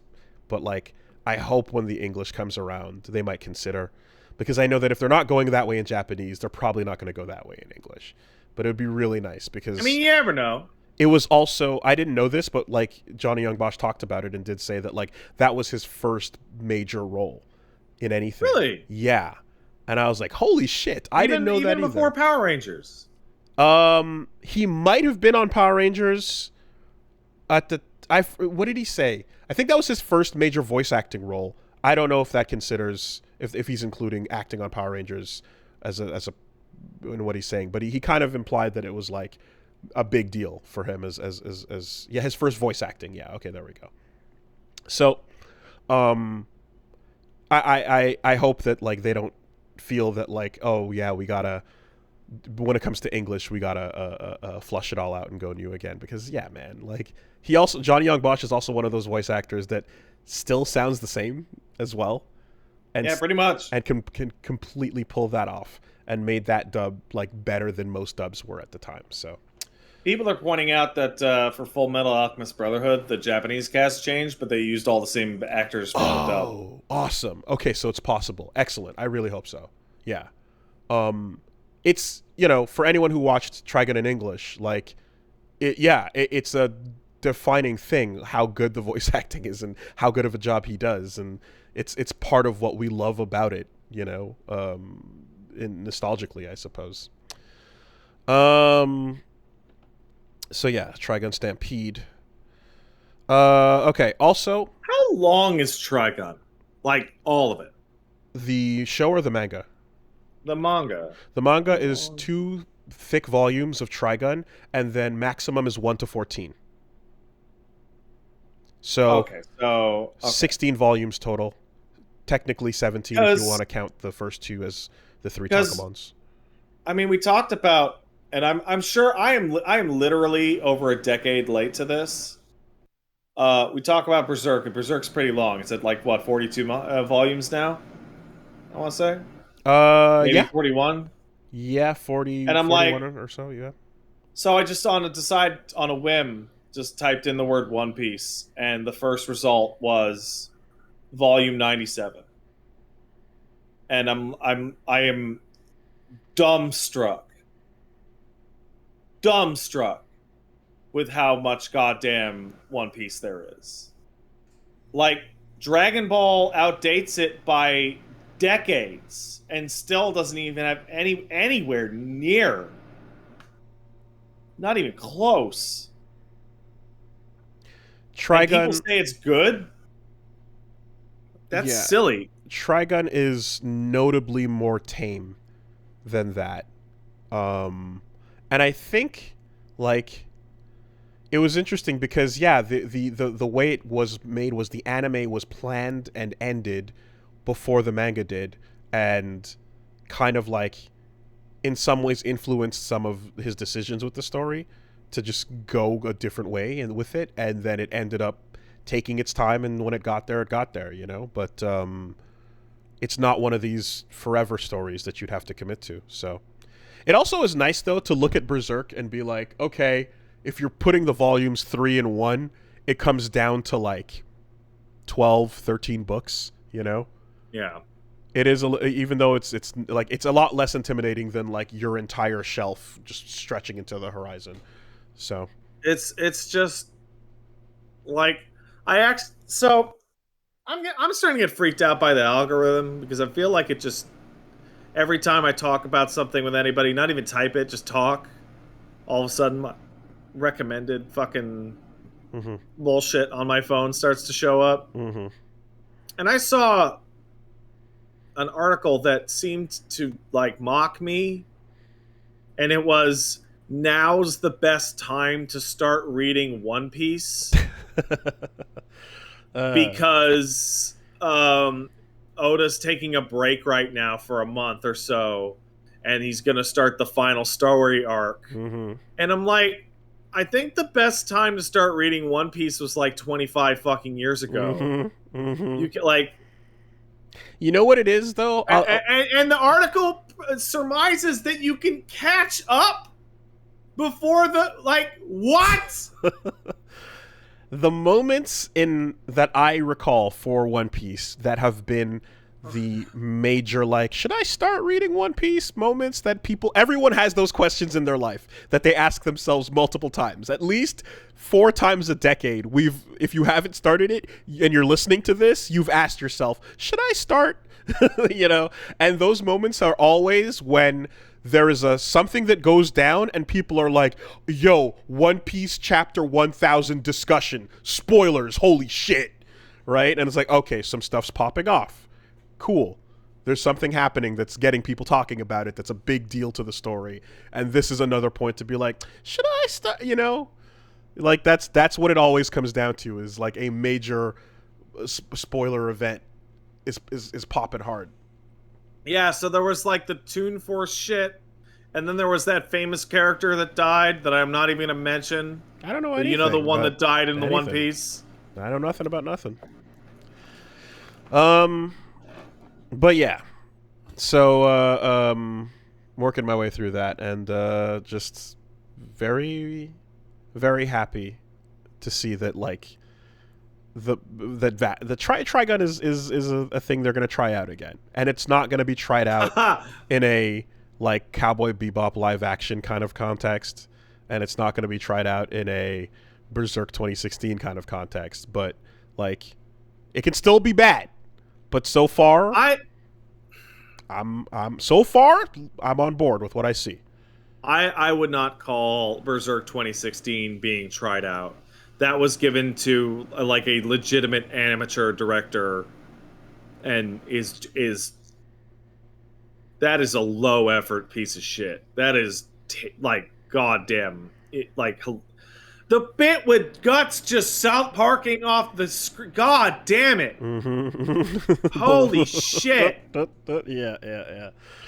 Yeah. I'm also happy too that like rereading Trigun as well and seeing how like the things that were aesthetically cool and edge back then are still just sincere and pure in what they're going for, but there's still these great moments of like the story is all about Vash the Stampede, the pacifist, that is being challenged on his pacifist views because they're practically insane in the setting that he's in. They're farcical. They're stupid. They're Exactly. And like the world is screaming at him constantly about how stupid he's being about what he's doing, and characters are just pushing that further and further and further. And upon rereading, I'm glad that still is conveyed.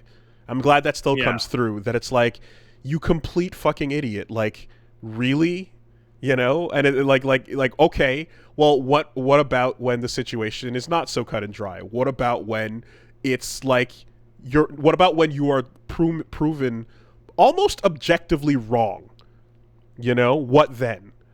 And like, I mean, depending on how early on in the story you are, like his response might just be, I don't know, I'm gonna break down and cry because I haven't figured that part out yet.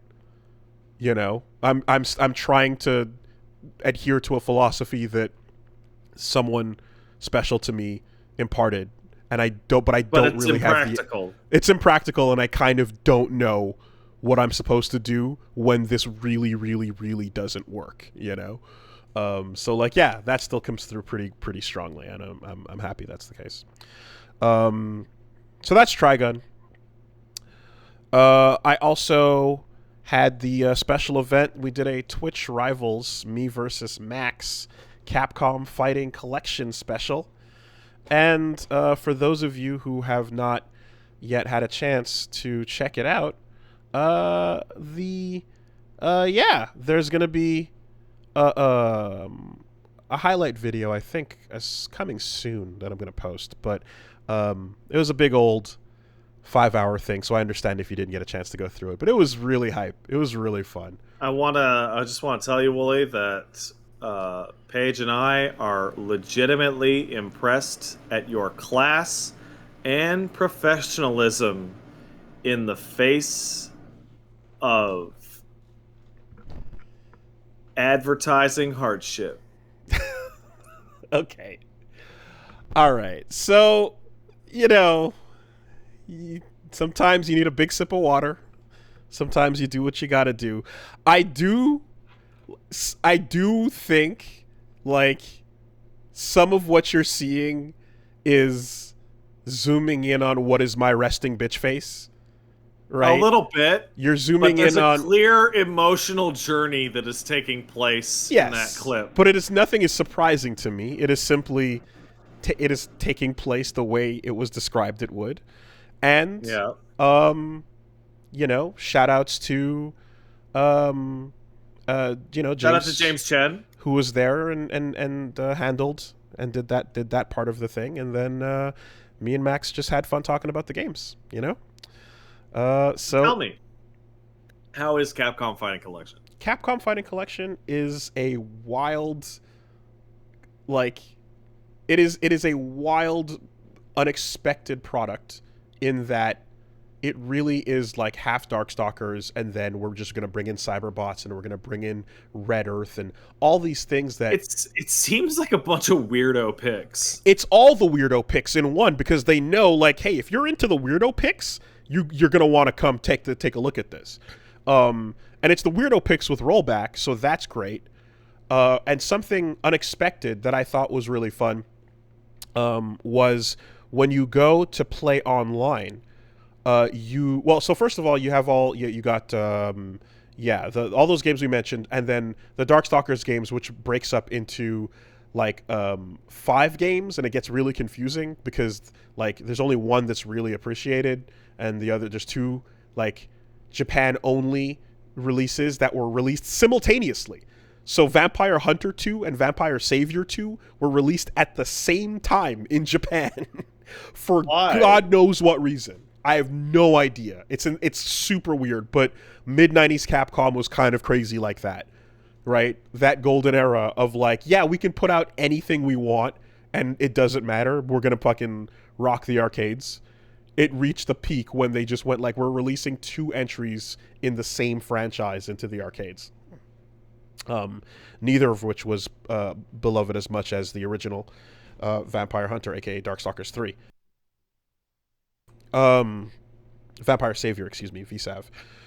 But the collection does something really cool that I was not expecting. When you go play online in that, you play ranked, and then as soon as you go into online, casual, or ranked, or whatever, you have a list of checkboxes for which games you want to play. And every game you check, it then simultaneously queues and checks for other people, and then you can queue into any of the 7 or 8 games. Okay. At the same time. So, to me, that is full acknowledgement that the people who are getting this collection are down to play like some weirdo trash Kusoge Capcom games. Yes. And just want a taste of it, no matter what flavor it is. So when I went in and I selected Cyberbots, and I selected Puzzle Fighter, and I selected Darkstalkers, and then I went go, and then I would have matches in all 3 games, just intermittently as they became available, because those were the ones I felt like playing. That is absolutely goddamn bizarre. That is so cool. It's so cool. The one thing that's bad is I had a weird moment where I was in the middle of a Puzzle Fighter match, and then a Darkstalkers challenge came through, and I accepted it, and it brought me to Darkstalkers. Oh no! So there was a absolutely weird bug where 2 challenges for different games overlapped each other and dropped me. Are you sick of this? Go play this. Yeah, dropped me out of the current game I was playing to load up the next one. But it works really well, and then it also combines that with save state tech. So if you're playing arcade mode and then a match queues up, it'll save the state of your arcade mode, let you jump in, play online, and then spit you back out where you were. So that's great. Yeah, so basically you don't end up having an experience that's similar to playing arcade mode. Someone pops a quarter in, and when you're done with that match, you resume where you were. And it doesn't resume in the middle of the fight, it resumes at the start of the next match. Oh, that's perfect. It's exactly emulating an arcade. Yeah, very smart with that. And then like I said, every game is using rollback. How is that rollback?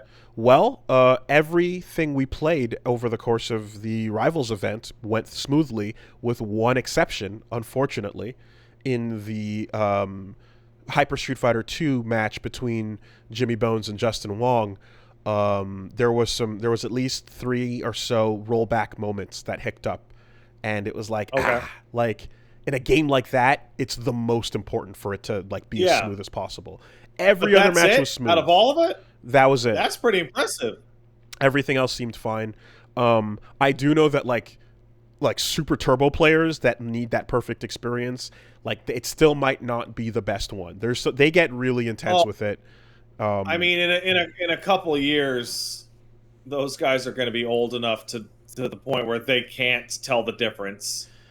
I mean, you say that, but shoutouts, Arturo, like he is doing like multiple monitor tests. He's doing multiple resolution checks. He's doing I know, but it's just a couple of years until I see him on Primal trying to get through Party Finder for fucking Garuda clears. The retirement home awaits. There's a sub waiting for you. If you could prove that you've been in the FGC for a long enough time, like your sub is automatically paid for. But anyway, so the event itself was a whole lot of fun. Shout outs to those guys. Shout outs to Max and the Twitch Rivals folks. We basically were able to get 2 teams together of FGC peeps. And it was, I picked some homies and some strong players that I think could do it and that I'm friends with. I got Jimmy Bones, who's a strong ST player. I got Bestabon, who is the hold back to block guy, and strong. He taught me how to play Darkstalkers and strong Vampire Saver player. I got Kizzy K, one of the strong anime players, and Arturo Sanchez, of course, who classic Street Fighter and overall poverty, Team Spooky, all that stuff. Got at some of those old games, so really good at the classics. Over on Max's side, he got Justin Wong. Needs no introduction, certainly. Come on. Yeah, got Automatic, strong Third Strike player. JM Crofts as well, who is another streamer. I did Fighting Game Jeopardy with him, actually, or JM Party. And yeah, another knows his classics.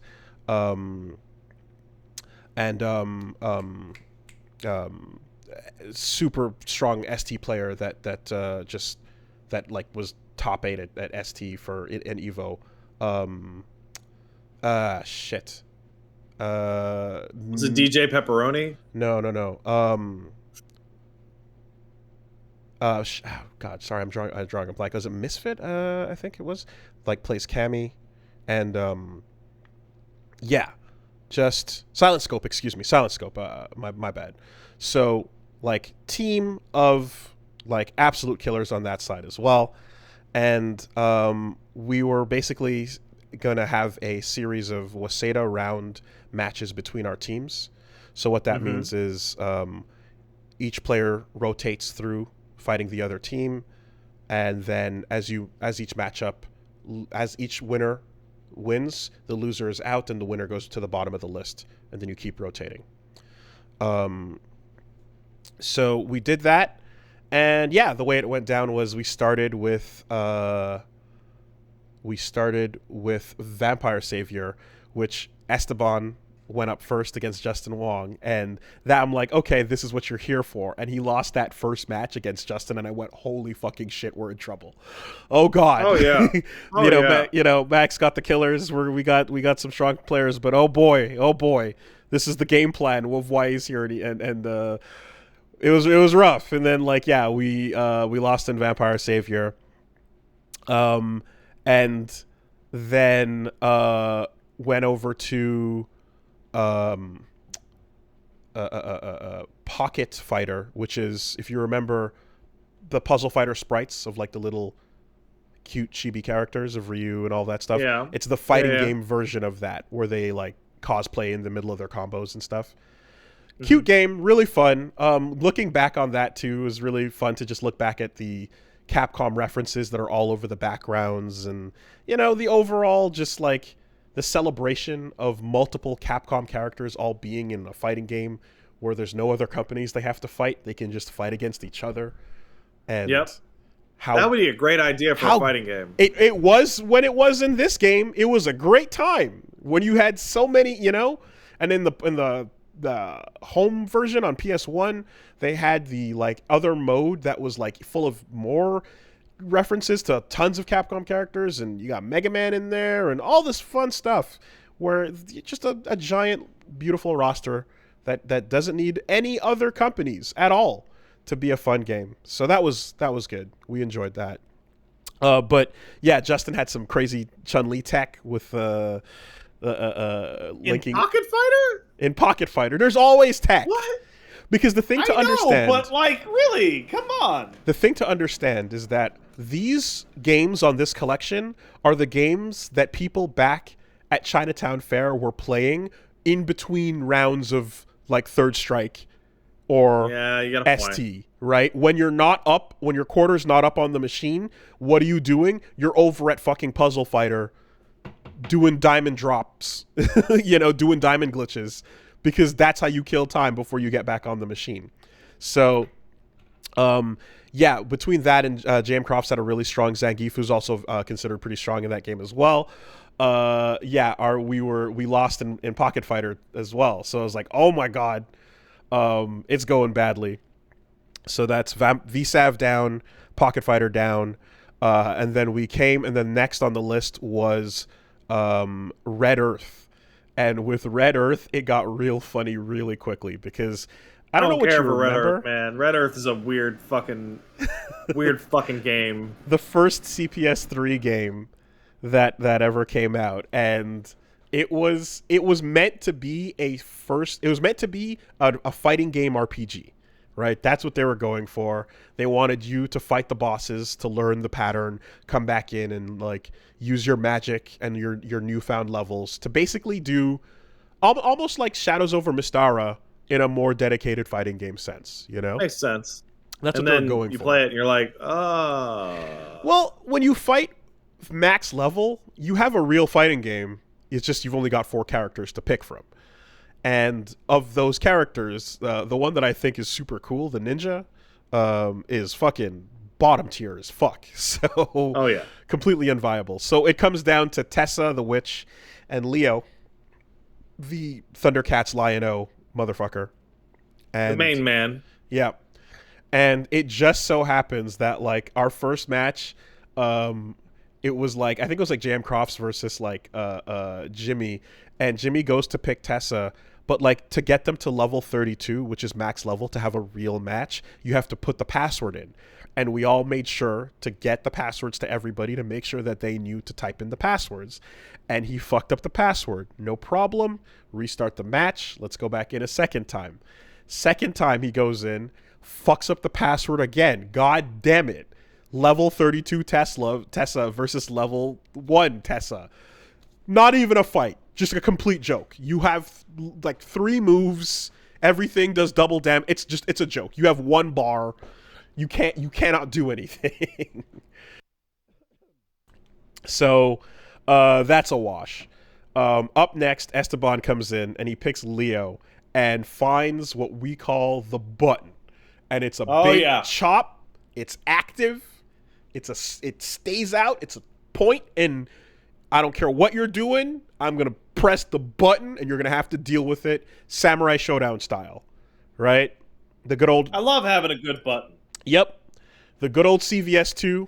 The Kalmaru, fierce or the crouching fierce with Sagat. Just the fuck you. So found the button, beat. I think it was Justin, and then Kizzy and Arturo are like, oh, word? Okay, let's go. All Leos versus all Teslas on the other Teslas on the other team, and just all button to victory. Team Mufasa, as I called it. Everything the light touches is active. Yeah, it was a good time. We were having fun with it, and me and Max are just yucking it up and talking about the fact that like I'm speaking to a large audience about Warzard tech. Like, on what planet did all this useless information that I've been cataloging in my head like have a use that it would finally be me explaining to thousands of people about Warzard ultimate defense blocking? About this fucking trash. About this trash-ass fighting game. Loved every minute of it. And I love those classics, and I appreciate them. I am super happy for the opportunity. So that was great. We took Warzard with the button. Then came... I'm glad you took it on the game that really mattered. It absolutely did. Next came Hyper Street Fighter 2, which is a collection that is, everything from World Warrior all the way up to ST. And unfortunately, a very real game. A very real game, which, again, reminder, One Jaewong and Silent Scope are parts of that team. However, Jimmy Bones still is one of the nicest ROGs. And rollbacks aside, managed to take Justin and take the win on that. Then the rest of the team went okay. I think Kizzy lost his set. But Arturo, who is one of the greatest Sims of all time, came in and just did what he does, what he's been doing for the last 27 years, and just rocked Dalsim and cleaned up. And that was it. We took Street Fighter 2. So, well, congratulations. Yeah, that was pretty exciting. We had a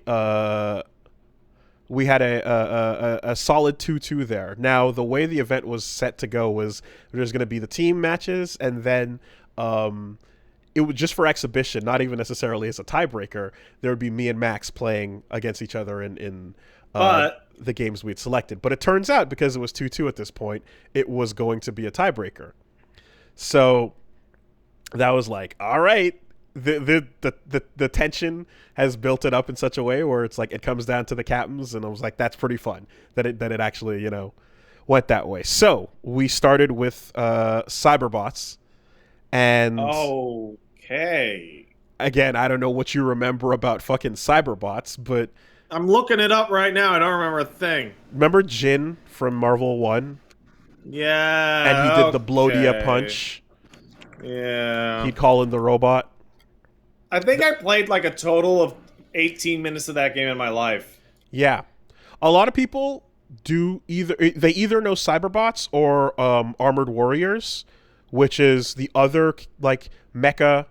It was a side-scrolling beat 'em up where you could use 3 players and you could combine together into one big robot. It's pretty sick. But like, yeah, it's a similar kind of setup with the way the mechs are. And if you knew one or the other, then like you kind of that's what they were similar in that way. But Cyberbots was the more pure 2D fighter of the two. Cyberbots we played, and I went in. I tried to mess around. Like, there's a character that is like literally his name is Santana, and he looks like. And his artwork is him doing the Avdol JoJo pose, and it's just ridiculous. Like, it's ridiculous with the references. Okay. Like, they're not even hiding what they're into. So I picked him. Went in with, not that pilots make a difference anyway. Went in with Tarantula, one of the robots. Tried to rush Max down, couldn't get it in. He was using Blodia. He was doing his can uppercuts because that's what's going to happen. So I switched to the grappler. And I fucking grappled my way through, and I took Cyberbots. So that was pretty hype. Congratulations. Oops. Sure, it's appropriate given the context. Yeah. So that was pretty hype. I came back on that one. Then we played Puzzle Fighter, and Max is absolutely better than me at that game, and was cleaning up, but. I would have figured you would have sweeped that because of your Tetris mania. No, because I didn't play Puzzle Fighter that much as a kid. I played a ton of Tetris, and I kept playing Tetris. I never put that much time into Puzzle Fighter. Not beyond like kind of learning the basics. I never played competitively that often. And I know that JJ plays a ton of it. And was teaching like Max the tricks. I remember he was saying like, because she's big into like all kinds of puzzle games. I'm into some puzzle games, but I cover Tetris Attack and I cover Tetris. Unfortunately, not Puzzle Fighter. I certainly wish I did though. But I was, as someone who came in and tried to just kind of learn the ropes. I think I was like, okay, let me try to hold my own, and I think I got. Yeah, it wasn't a complete rinse. Like, I did manage to get a couple rounds in there, and I think I got a game. I forget how it went, but there was at least one solid, really hype comeback, because the way the system works is like when you're about to die, if you get the perfect block, you can just make your partner die as well. So like your opponent die. Like the momentum up until the last one is very, very That's so tug weird. of war. So that then it was 1-1, and then the last game. Well, so it was supposed to be. According to the original thing, it was supposed to be Night Warriors, right? And I believe we were going to go that way because that was the one of the. It was like VSAV is the known this is the known competitive game, but it didn't have Donovan in it. So I think we're kind of going to go that with Night Warriors because like it did, but it's a very weird franchise where every game plays completely differently from each other. And as I was describing, like, the weirdness of, like, the later Darkstalkers games, when you go into, like, some of the early ones, characters don't even do the same things. So, like, the character I play, like, the fish, Rikuo / Allbath, he goes from strangely attractive merman. Precisely. He goes from being a motion character to a charge character. Like... They just completely reinvent what he is and what he does. I wonder and what if that's he can do. why I could never get into Darkstalkers, because every time I picked it up, I was absolutely fucking baffled as to what was going on. Yeah, the rules change drastically from every single one of those games. The only consistency you're going to really have is like, Dimitri and Morrigan are going to be Shotos. You know, you can Fireball, Soul Fist, and Demon Cradle all you want, but. Then but then when those two fireballs clash with each other, instead of clashing, they push against each other. And depending on the move properties and the duration and the strength of it, it'll push one all the way until it hits you, because they don't clash like normal fireballs clash, because it's a weird game and it's a weird ass franchise. Darkstalkers is nuts, dude. Yeah, that's fucking weird. I remember like when we were playing and we had that moment where we saw them push up against each other and just we were both like, what the fuck is happening? Like, what? It's like, oh yeah, no, this was made when like Capcom made Alpha, and Alpha was popular, and they were like, let's just try to create the idea of what hyper games will be and change the rules entirely. And things like that are happening, you know. Anyway, we were supposed to play Night Warriors, and then much to our surprise, they decided to go chat's choice on that one. Oh, no. So they ended up doing a poll where me and Max just sat there nervously going, oh, God, we have no practice. Oh, God, what's this going to be? Oh, no. And it in the end, there was a push that was going between Street Fighter 2, which I think he would have preferred, and he was mentioning, and then Vampire Savior, right? Which is what the winning choice was. They wanted to see more VSAV. So, all right, let's oblige. We jump in there, and I'm like, I have no prep, and I'll do what I can. I'm just gonna have to remember what Esteban taught me last time we did a Get Into Fighting Games on it, and I could not. Unfortunately, I could not hold out, and Max picked... Well, I can't... I'm looking at the list here of Darkstalkers games. Yep. Because you said Vampire Savior, and I'm like, I'm not super sure which one that is. So I'm on the website. Yep. And I still can't... I'm looking at Vampire Savior, and I can't even tell which one it is in what order of fucking release. It is incredibly confusing. I'm going to do my best to sum this up real quick. In Japan... Vampire, Vampire Hunter, Vampire Savior, right? Right. 1, 2, 3. In English, Darkstalkers, Night Warriors, Darkstalkers 3, Vampire Savior. Right? Yeah. Then in Japan only, Vampire Hunter 2 and Vampire Savior 2 simultaneously released. Okay, but on the list for the Capcom Fighting Collection, it's neither of those. It's Darkstalkers, Night Warrior, and then Vampire Savior without the fucking word Darkstalkers. So the problem is that the subtitles, this is already confusing, and then the subtitles make it even worse because Darkstalkers, the original game, is known as Darkstalkers, the Night Warriors in English. In Japan, it was just known as Vampire. The second game in English comes out and is called Night Warriors Darkstalkers Revenge. Darkstalkers Revenge. It's a tiny little text. So the subtitle confuses everyone because it's a different branding entirely. This game in Japan is called Vampire Hunter. Then Vampire Savior comes out in Japan and is called the Vampire Savior, the Lord of Vampire. And in English, they translate that to Darkstalkers 3, Vampire Savior.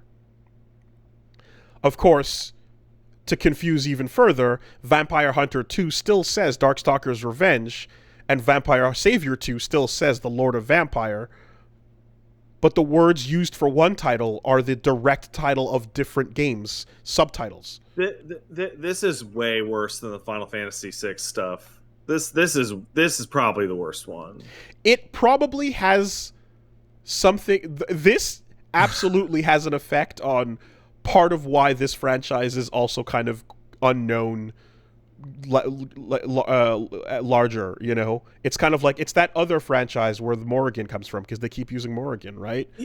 So let's say I casually played Darkstalkers back in the day, like an average person, not like one of us video game freaks. Yep. This leads to the situation of a friend of yours going, "Hey, you like Darkstalkers, right?" I go, "Yeah, cool. Hey, I got a collection. Let's play Darkstalkers."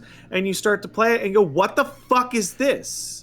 This is not what I played. This is not what I played." Yeah. And then you're talking to your friend and you legitimately cannot figure out what game you even played back in the day.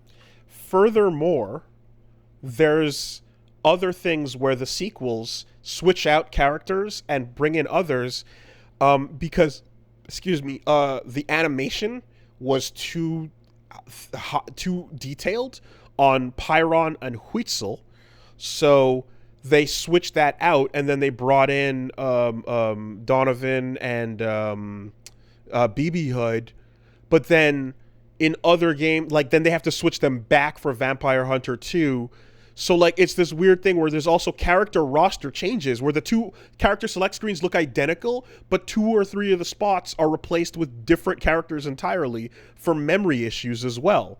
It's batshit. It's fucking batshit. And like I want to say that there was an anthology game that was released where you could just pick all characters, all versions eventually, but for some reason they didn't continue to just release that as the final game, Darkstalkers. Because that's what they should have done, is the moment they made that anthology edition, it should have just been, this is all we're porting from now on, right? Street Fighter 2 got that treatment. Hyper Street Fighter 2, instead of porting World Warrior Championship, Hyper Fighting S and ST, idea. They just they give you the all-in-one. Here's every version of the character. Shut up. If you want to play Hyper Fighting, just pick 2 Hyper Fighting characters. Done. And pick Hyper Fighting for them, and you're done. So they had that for Darkstalkers, but they just didn't port those going forward, and I wish they did. It would really simplify this nightmare, you know. But in any case, that's what happened. What version is Nightmare? Is that Darkstalkers the Nightmare Chronicles? No, it is a literal nightmare, or figurative nightmare. Anyway, so I don't even know if anyone knew what they were voting on, but at the end of the day, they voted, and we played VSAV, Max's Wolf, aka John Tailbane, aka Gallon, because don't forget that these characters also have names that are region locked as well. If you thought Dictator, God. Claw, and Boxer were bad, right? All Get a load of this. Rikuo, Gallon, John Talbane, Zabel, Lord Raptor, and I Baby Bonnie Hood versus BB Hood, Boletta. I don't understand. Lele versus Hisenko. Like, that's what that is? Yeah. I thought Senko was like her The sister. title or whatever, and then Lele was the character's name. And I thought Hisenko was one of the ghosts, and then her sister was Lele. And it's like, no, that's not what it is. That is also region locked naming. It's so fucking weird, man. So yeah, we say fish, we say wolf, we say, whatever. Just keep it simple. And that was it. God, that is terrible. That is like remarkably terrible. But that being said, it's nice that like the chapter can be kind of closed almost in terms of like a rollback PC version of these old weird 90s Capcom games is now available. So what you need to do, Capcom, is do a rollback PC version of all the non-weirdo games.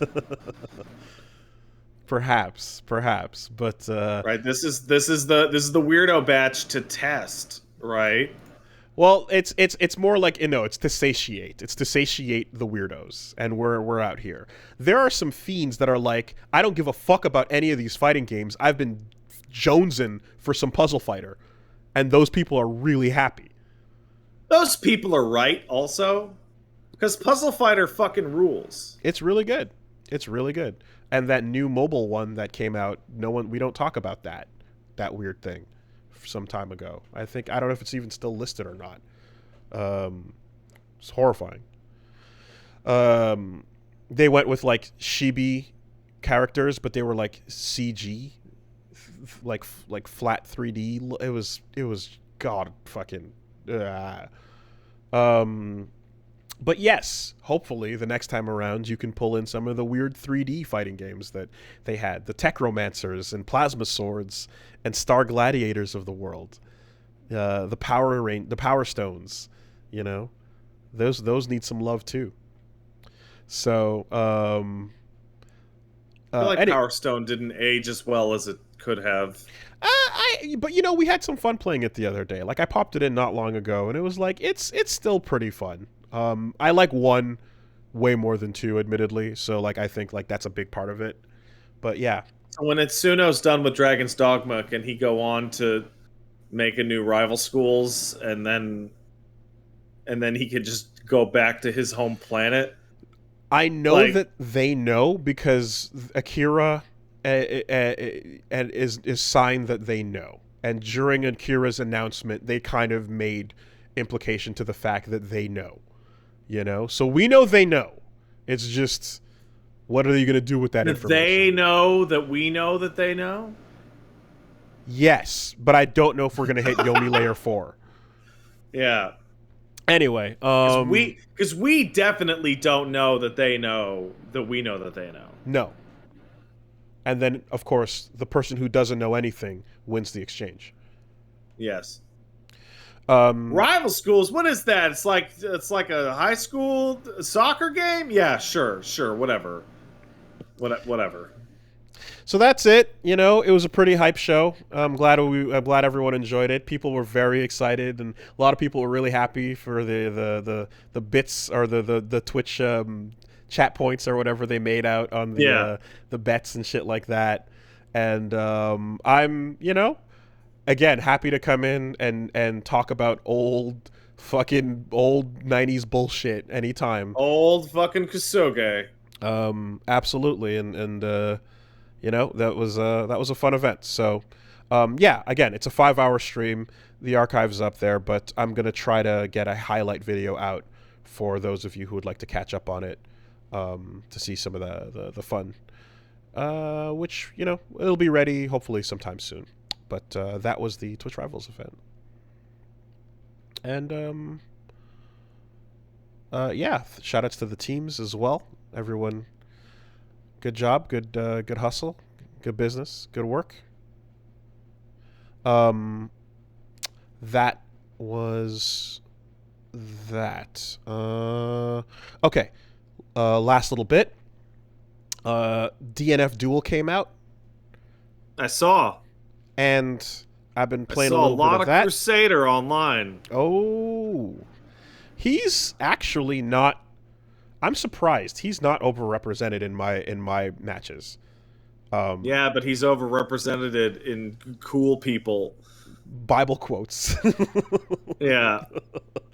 um, DNF Duel is it's interesting because here's what I can say now that I'm looking at the final version, and now that we have training mode, you know, and all that shit. One, if you release a beta for your game and you don't give people access to training mode, then they're going to find infinites on day one. This is just what's going to happen. I saw that. There are within hours. broken ass parts of this game. There's like an air floating infinite normal string that like Striker does at one point. There's some weird shit that they're gonna need to patch. But this is a result of having only online beta tests. If people can lab, they find the stuff that you can fix in, you know, in the stretch between release day and day one, between going gold and day one. But they didn't want to do that. Well, this is what happens, right? So yeah, some infinites are in the game. I assume those are gonna get patched the fuck out. They're already banned. Or they'll patch new ones in, so every character can have them. Stay excited for that. The things that I thought were oppressive about Crusader that I really enjoy, that ain't shit, because it turns out since they didn't really adjust any of that, they kind of made it so that you can't do as many reps. They made it so that you flip out a little earlier in the hammer loop wall combo that I do. And right. That ended up being nothing because 75% of that roster can lock you down for even longer than that and be more abusive in tons of ways. It's crazy, right? So this is one of those weird things where it's kind of like, remember Rising Thunder and how it was like one of the easiest to get into fighting games, one of the easiest like introductions, basic in its systems, but yes, then once people start getting advanced at that, they find out how to abuse that system and of course, you know, be as efficient as possible and yeah, because it was this thing of like, well, we need to allow the game to be easy to operate for anybody that's brand new so they can get into it. And what happens is the people that are moderate to skilled take this easy operation to create completely 100% foolproof lockdowns that can't be escaped, or situations that are easy to do that can't be dealt with. So what you kind of end up seeing, and I mean, it's a move that like I think it worked in Rising Thunder's case, and it works in this case, but you have to be ready for it. Is you put a mechanic in that just allows for what we call sauce to be applied at any point in time, right? You go, okay, the game is fairly fixed because being easy to execute and being easy to introduce and understand the systems means your variability is going to go down, but you add one little wrinkle in there, and in that case, this is cancels at any point and any time with as long as you cash in your gray life, and that then allows you to do some long combos or long block strings, which stall for time, which lets you build up more mana, which you can then cast to continue locking down and being really oppressive. So all of this preamble is to say that currently I'm online, I'm doing ranked matches, and in the high diamond tier, it is instantly become a like 3-mistake game. So it's fun. I just, while you're talking, I'm like, I want to get a better look at this. So I go to a random tournament footage that happened yesterday, and I skim through, let's find a random match. And as you're describing a 3-mistake game, what I'm seeing is Hitman versus Launcher.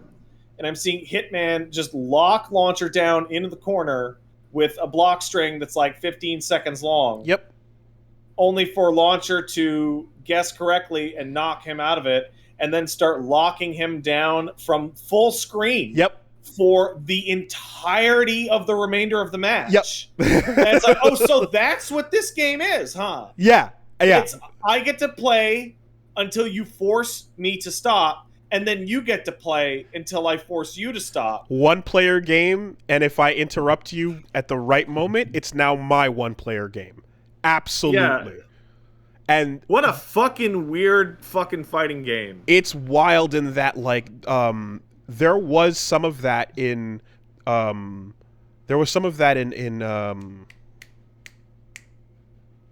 the fuck's it called? Jesus Christ, it's already gone from my brain. Cygames. Yeah, whatever. Probably Bladely Not Blue, not Blaze Blue. Grand Blue, Grand Blue. Grand Blue. Grand Blue, yeah, Grand Be Blue Yeah, Grand Blue Blow. Grand Blue had a little of that, but nowhere near this amount. This amount is way more like what Dragon Ball has, right? Dragon Ball Fighters levels of oppression when you decide to spend all the resources to stay in on someone, you know. It is, yeah, and playing a character like Crusader where like you can't just speed your way through things. I'm seeing a shit ton of loops, even just skimming this, that are just like, what if I just did the same special 6 times in a row? Yeah, if you've got the MP for it, right? And MP, as you take damage, you start with 100, and then as you take damage, the less life you have, the more MP cap goes up. So right before you die, you get to 200.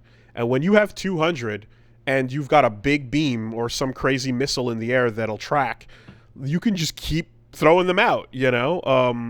And so what it comes down to on the defensive side is, because there's no bursts, you can either do a like an alpha counter, or you can roll, or you can do a DP. You can do your Shoryuken that everyone has, you know? And that's it. Those are your options, or just hold it.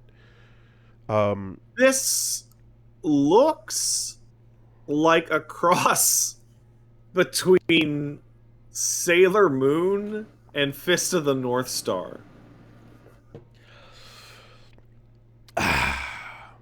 Fist of the North Star is not the worst comparison, because people do just go on forever with those combos.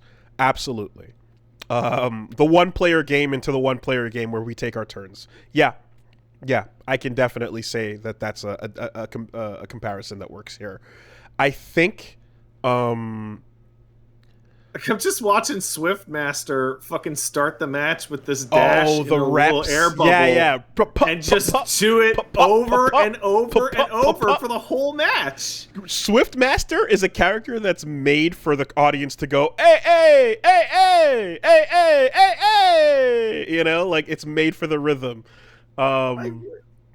Yeah, no, everyone locks you down for 15 seconds.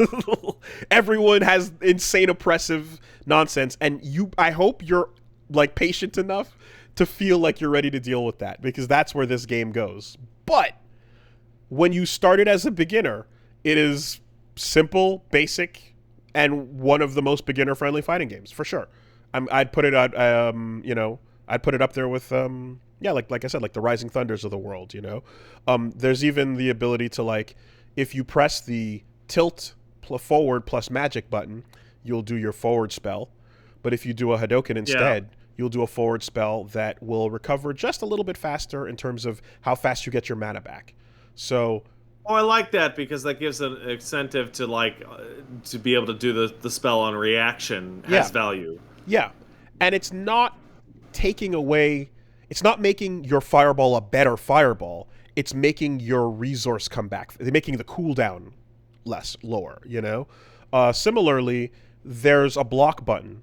So if someone's switching sides and crossing you up, there is a button you can hold to avoid that, but the skill comes down to knowing when to switch to that button or not. Wow, this really is, like every match I'm skipping to is just like my turn. No, now it's my turn. Mm-hmm. Like over and over and over, back and forth. Does this game have neutral? It does, but it lasts for a half second, and then neutral is over, right? You said, Fist of the North Star has neutral. Marvel has neutral, but that nooch ends very quickly. Nooch doesn't last. Nooch is fucking, you know. I'm watching the winners final. There was neutral for 4 seconds, and I'm now watching a combo into a lockdown. Oh, now it's the other guy's turn. Yeah. So Jesus Christ.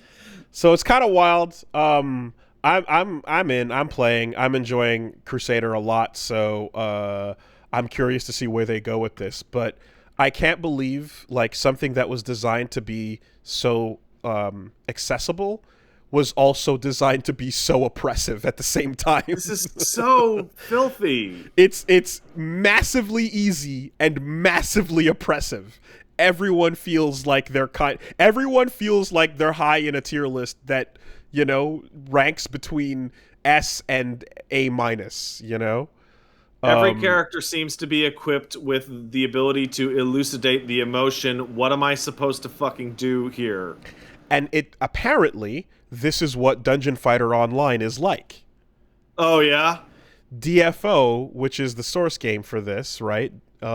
Is a online beat 'em up MMO, and you kind of have a lot of that feeling, and the way the bar works and mana and spells are a lot like that. So they're being faithful while allowing aiding to create a reasonable fighting game out of that feeling that you get when you use those characters. And that's really important funny. because if you That's pick these, really, really funny. if you main these characters in DFO and then you grab them here and you felt annoyed with the translation, that would suck. That wouldn't feel that good, So in order for this to work, I want all my bullshit. give everyone their bullshit. So that's it. Everyone gets their bullshit, and now everyone has to deal with everyone else's bullshit. What was also interesting to learn, this dude I knew back in the old days on wild old fighting game message boards, this place called Higher Voltage, was fucking crazy. He made this video about what an introduction to DNF versus from DFO players, what they've been playing for the last couple fucking decades. Min has been into DFO for years, so he's been telling me about it, and he's been like, dude, yeah, you should check it out. There's some cool shit. Yeah, that seems his kind of thing. Mm-hmm. That makes sense. And I finally was able to understand what is going on with the name and the classes and the characters in the world of this thing, because I was just like, but what the fuck is happening, and why is it so weird sounding, and what kind of fucking name is Dungeon and Fighter, and why is that I'm gonna blame fate for this. So not even, no. It's older Really? and simpler than that. Back in the day, there was MapleStory. MapleStory was popular. Then, Yeah. I think it was Nexon or so. Okay, whatever. These guys came along and they're like, yo, we're going to make our own thing, but we're going to do it, and it's going to be kind of inspired by Shadow over Mystara. So we want to make a game that's part Shadow over Mystara, part Street Fighter. It's going to be like D&D, and it's going to be like Street Fighter. It's going to be Dungeons and Dragons and Fighter. Dungeon and Fighter. Yeah. DNF, D&D. That's it. They literally just cut the words in half and slapped them together. All right. I get it. That's it, right? I was like, oh yeah, okay. We've been saying D&D for years, and we never thought twice about it because it's older than we are. So that's all it was. Yeah. Then the classes in the game that we have are not characters, because they're what you're seeing in some of the characters is not different potential characters that you pick. You're seeing different end routes of the same character. So there's a character called Slayer. It's a swordsman who has a possessed arm, and that's a starting generic class. You can choose to then advance his class to either Berserker, and then he looks like the guy with the red sword and the bloody arm, and he's doing all the blood moves. Or Ghost Blade is another job you can advance to, and they're both coming from the same branch character. That is a weird way to do it. Yeah, but it's fucking interesting, because that means some of the characters on the cast, for example, you saw Hitman, right? Did you see the other guy that's a troubleshooter? He has I did. They both have a gun and a sword. They both have a kind of, zaddy features, and, they look all sharp and suave. They both look like they could be easily modded to look just like Max. Exactly, which they have been, actually. The mod is already out. And they're both from the same original character, or the same base job. Those are two advanced classes. Start from the same starting class. So that makes perfect sense in an RPG. It just seems so bizarre when you apply that logic to a fighting game. It is, but I like that. Now that I understand why they look that way and what they're going for, it's pretty fucking cool. So turns out that Crusader is an advanced or promotion class from a priest. right? Makes sense. But the other thing you can do with a priest is you can become like an exorcist. You can become like an avenger, which is like using the demons to fight the demons. Or Okay. you can become a monk, which is that same crusader looking Jesus guy, except he puts the hammer down and uses it as an area buff and then just gets out his fists and starts punching shit, Dempsey rolling and boxing. All right. And I'm like, motherfucker, like, what are you doing to me by telling me about this class? Like, I have never had this feeling of immediately picking up a toy and 5 minutes later throwing it down for the new toy that's not even out yet because now I need a monk. You know? It's an interesting little thing. Like, I like that idea of these different end results. Grappler looks like a Ryu man, but he's not. Yeah, he looks like a normie Ryu man. But he's a grappler. But if you use his class, which is the fighter class, you can make him a striker, kind of like the girl, and he can do normal punches and kicks, or you can make him more of a Shoto traditionally, you know, and that's why that kind of gi look that he has is what you see on the grappler, but you wouldn't think, you know? Anyway, all that to say that... So what you're saying is there's a lot of potential for this roster to grow. Yes, because there's 16 base classes. Oh, okay. Yeah, no, okay. That's a lot. That's plenty. And each of them can expand into 4, you know, sometimes... so I think there's 60 total jobs. So I wanna just pare this down to its basest. Explain it to me like I'm 5 essentials. You have characters, and one is Ryu, and the other is what if Ryu found a gun? Yes. What if Ryu? That's different. What if Ryu embraced Satsui no Hado? And then what if Ryu walks away from that and finds his own fist or whatever? Okay, yeah. And then the last Ryu is what if he gets Sakura real preggers and settles down? Yeah. All 4 Ryus are advanced classes. Okay, I get it. All right. That's fucking weird. Yeah. That is so goddamn weird. I think it's cool. I like it, you know? It's not bad weird. It's just strange. And so the results of these characters are always going to be that class name more than an actual named character. Yeah, it always whenever people would talk about DFO, they'd always be talking about it like, "Oh man, I just love Brawler." Or you know, or yeah. Like, you mean your character? No. And then the other bit is that like the world is the god of the world is called Carloso, aka Carlos, and and there's different realms, and like there's like a higher Presidium realm for where like some of the classes come from. There's an underworld where like some of the underclasses come from. The gritty. There's like an ocean in between them, and it's all these different like vertical things stacked on top each other. But then on the top level, all the mages and all the magic comes from Pandemonium, which is just this crazy broken up city full of like furries and mages and shit. And it turns out that that's just New York City from planet Earth, because long ago 13 artificial gods destroyed the planet, and it exploded and sent the city of New York flying through space. And then it had big space adventures where everyone turned into like a furry or like a mage, and then different things attacked it while in space, and they had to fend for themselves. And then eventually, so what is this in like 5 years? Yeah, or so, give or take, maybe 2.5. Yeah. And then that settles on top of the world of DFO. So now New York City is just sitting on top there, and that's where all the mages come from. That okay, yeah, that tracks. That tracks. That crazy witch is from the Bronx. Yeah, I believe that. Yep. I think I've met that person. So this is DNF Duel. This is what's happening in this game. Good times. Good times. I'm enjoying it.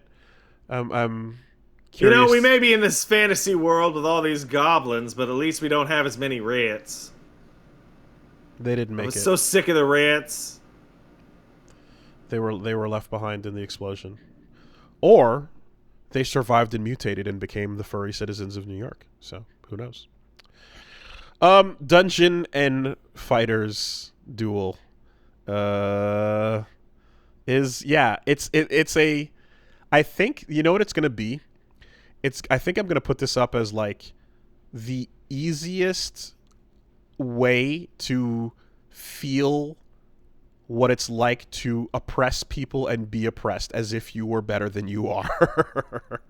If you want to feel what it's like when you see those clips of like people doing crazy shit in like Marvel, or Dragon Ball even, and you want to like get in there a little earlier, you can do it pretty quickly in this game. If you want to recreate the feeling of going to a child's basketball game and slapping the ball out of their hands so that you can run up and dunk on them and then stab it with a knife and leave, and you so, can play DNF. And so I think what happens scientifically is if you take some ingredients and you go, let's take like easy to get into, right, accessible gameplay and put massive oppression just above the surface level. You then train people to either oppress or be oppressed, and people who are at that level who don't have the mental fortitude just crumple when it's their turn on the wall. And this leads to a series of tweets with our favorite Bible quotes, because rage quitters cannot handle when it's not their turn anymore. Oh, yeah. This game is bringing out some fucking rage quitters that really just can't take it. It's like if you agree to the contract here, you know what we're doing. When it's your turn, it's you got to hold the wall, and when it's my turn, I'll do the same. But you just can't handle it, and you fucking rage quit. If Tuesday's your day in the barrel, you don't get to leave Monday night. So they're gonna learn, and I have no problem using my large account to fucking expose that shit and show those people to the public for their whiny baby ways. I love it. Yeah. Good times. Anyway, so that's pretty much that. Coming up on the channel, we're going to continue. So, we've got Mass Effect coming in this week, as well as Elden Ring. And we're going to have a special stream on Friday, too, because coming up this weekend, there's a tournament going on. It's Ultimate Montreal Air Dashers, a.k.a. UMAD, is happening. What a great name. Great name. So, great name. I'm gonna pop in, see if I can, do a little something in some of these games, and that's happening on Saturday. So we're not gonna be able to do our regular Get Into Fighting Games stream, but instead, on Friday, I'm gonna have a special stream. We're doing a Rumbleverse sponsorship stream. So they're doing the what is it? The playtest. They're doing a playtest this weekend for Rumbleverse. Oh, fantastic. And Esteban is in town, and so he's going to pop on by, and we're going to just do some Rumbleverse. So instead of Saturday, we're going to do Friday Get Into Fighting Games. And come check it out. Should be a good time. And that's going to be it. Cool. I need to take a quick break. Yep, me too. BRB. All right, perfect.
Okay. Quick word from our sponsors this week.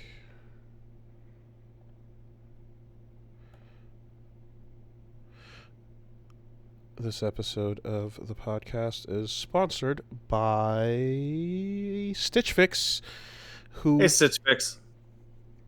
are in the business of getting you clothing that is better than the clothing you currently have, selected by... Shouldn't be too hard. Yep. Selected by experts who know what works, and they find out what works by taking a look at you and just giving you the once over and being like, yeah, okay, I think I can figure this out. Well, more specifically, you set up a style profile, answer some questions about what you like to wear, because there's stuff that you might be like, this does work for me. And then they're like, oh, no, absolutely, dear God, no, absolutely. Oh, please, no. Never, ever, ever pick that up and put that on again.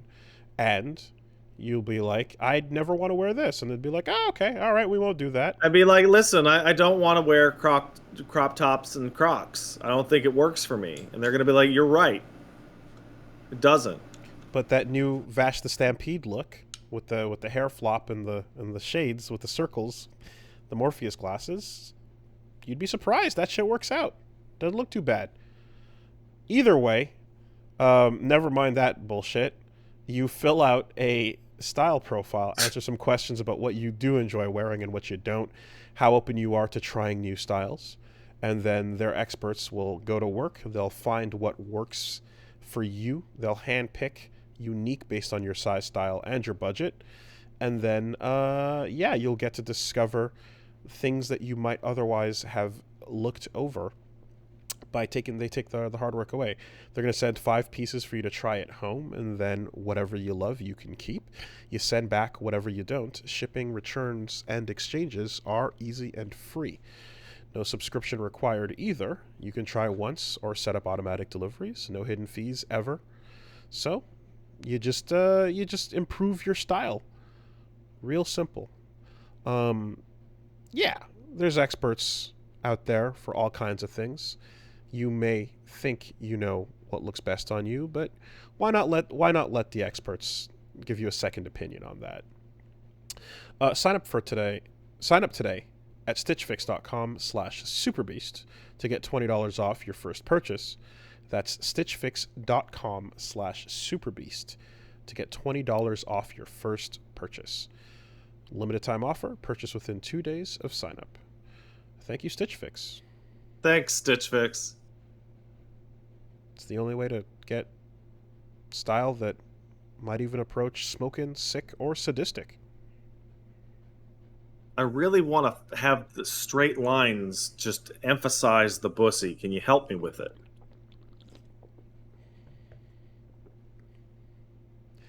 Like last year, probably not, but by today, probably. I think they're on top of it. On that note, this week, the podcast is also sponsored by HelloFresh, who's... Hey, HelloFresh! ...in the business of keeping you alive. I'm a big fan of that, personally. Staying alive is good. And it's not just a great song, it's also something you need to, unfortunately, do every day.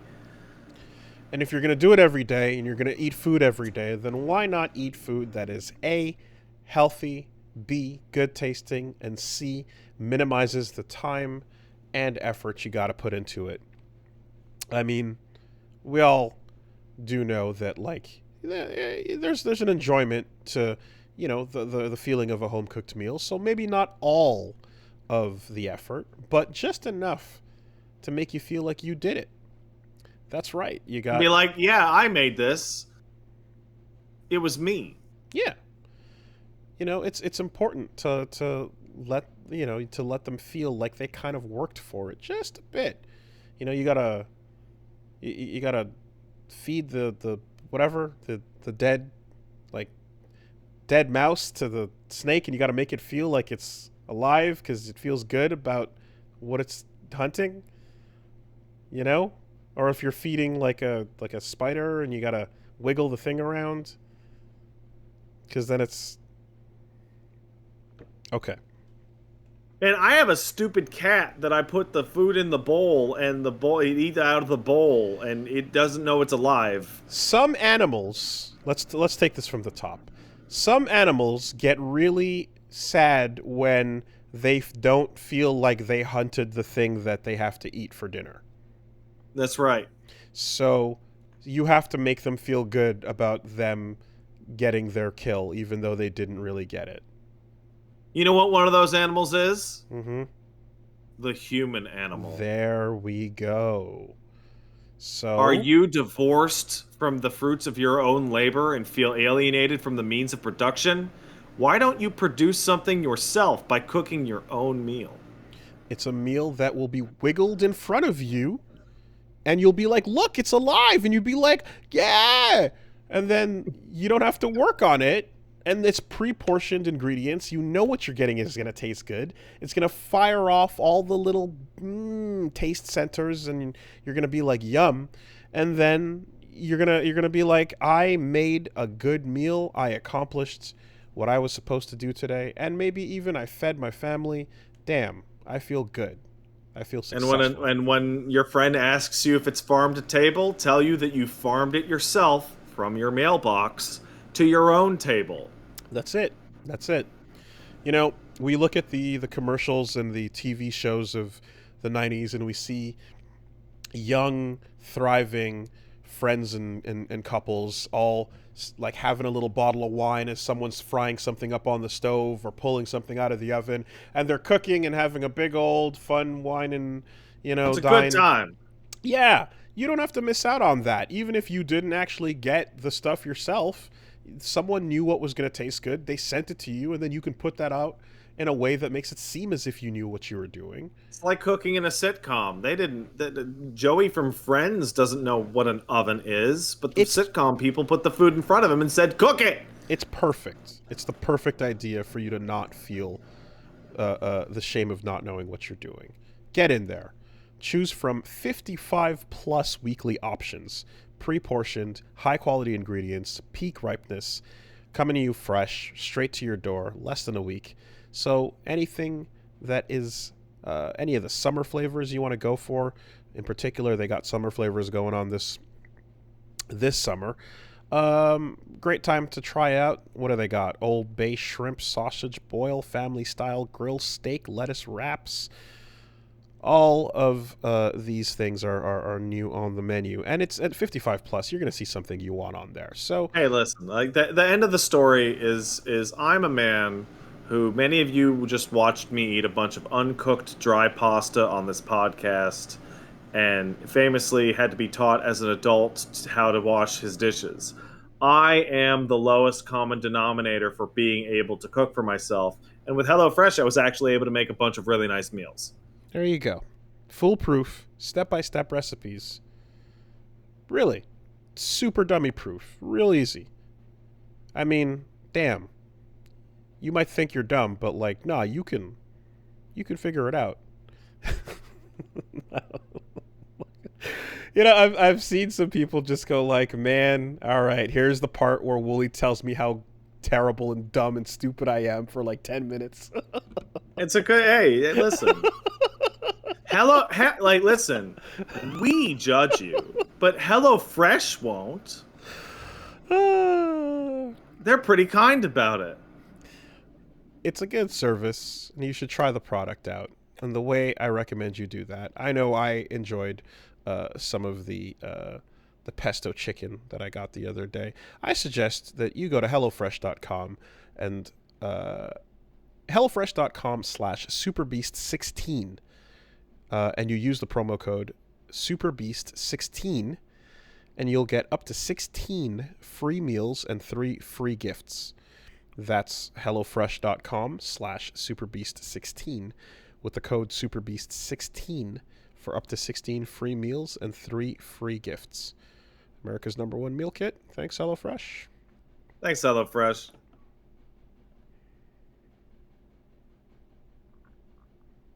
Yeah. Yeah, no, I'm pretty satisfied with the place I've got to, which is a very simple acknowledgement of how incomplete your life is without product and how There's two ways product to will run a help. product. Hmm. It's to tell you how much better your life is going to be with a product, Hmm. or how much worse your life is going to be without the product. There you go. We definitely fall much more strongly into that second camp. What's going on this week? All right, so a couple things. One, I got a 5-second news article for you. sure. Hey everyone, Final Fantasy XIV data center transfers are open. No, wait, they are not. Never mind. What happened? They turned it on and it fucking broke, and then they turned it off. How fast did it break? Real fast. Mm, Real fast. It turns out the new system ended up DDoSing themselves into the dirt.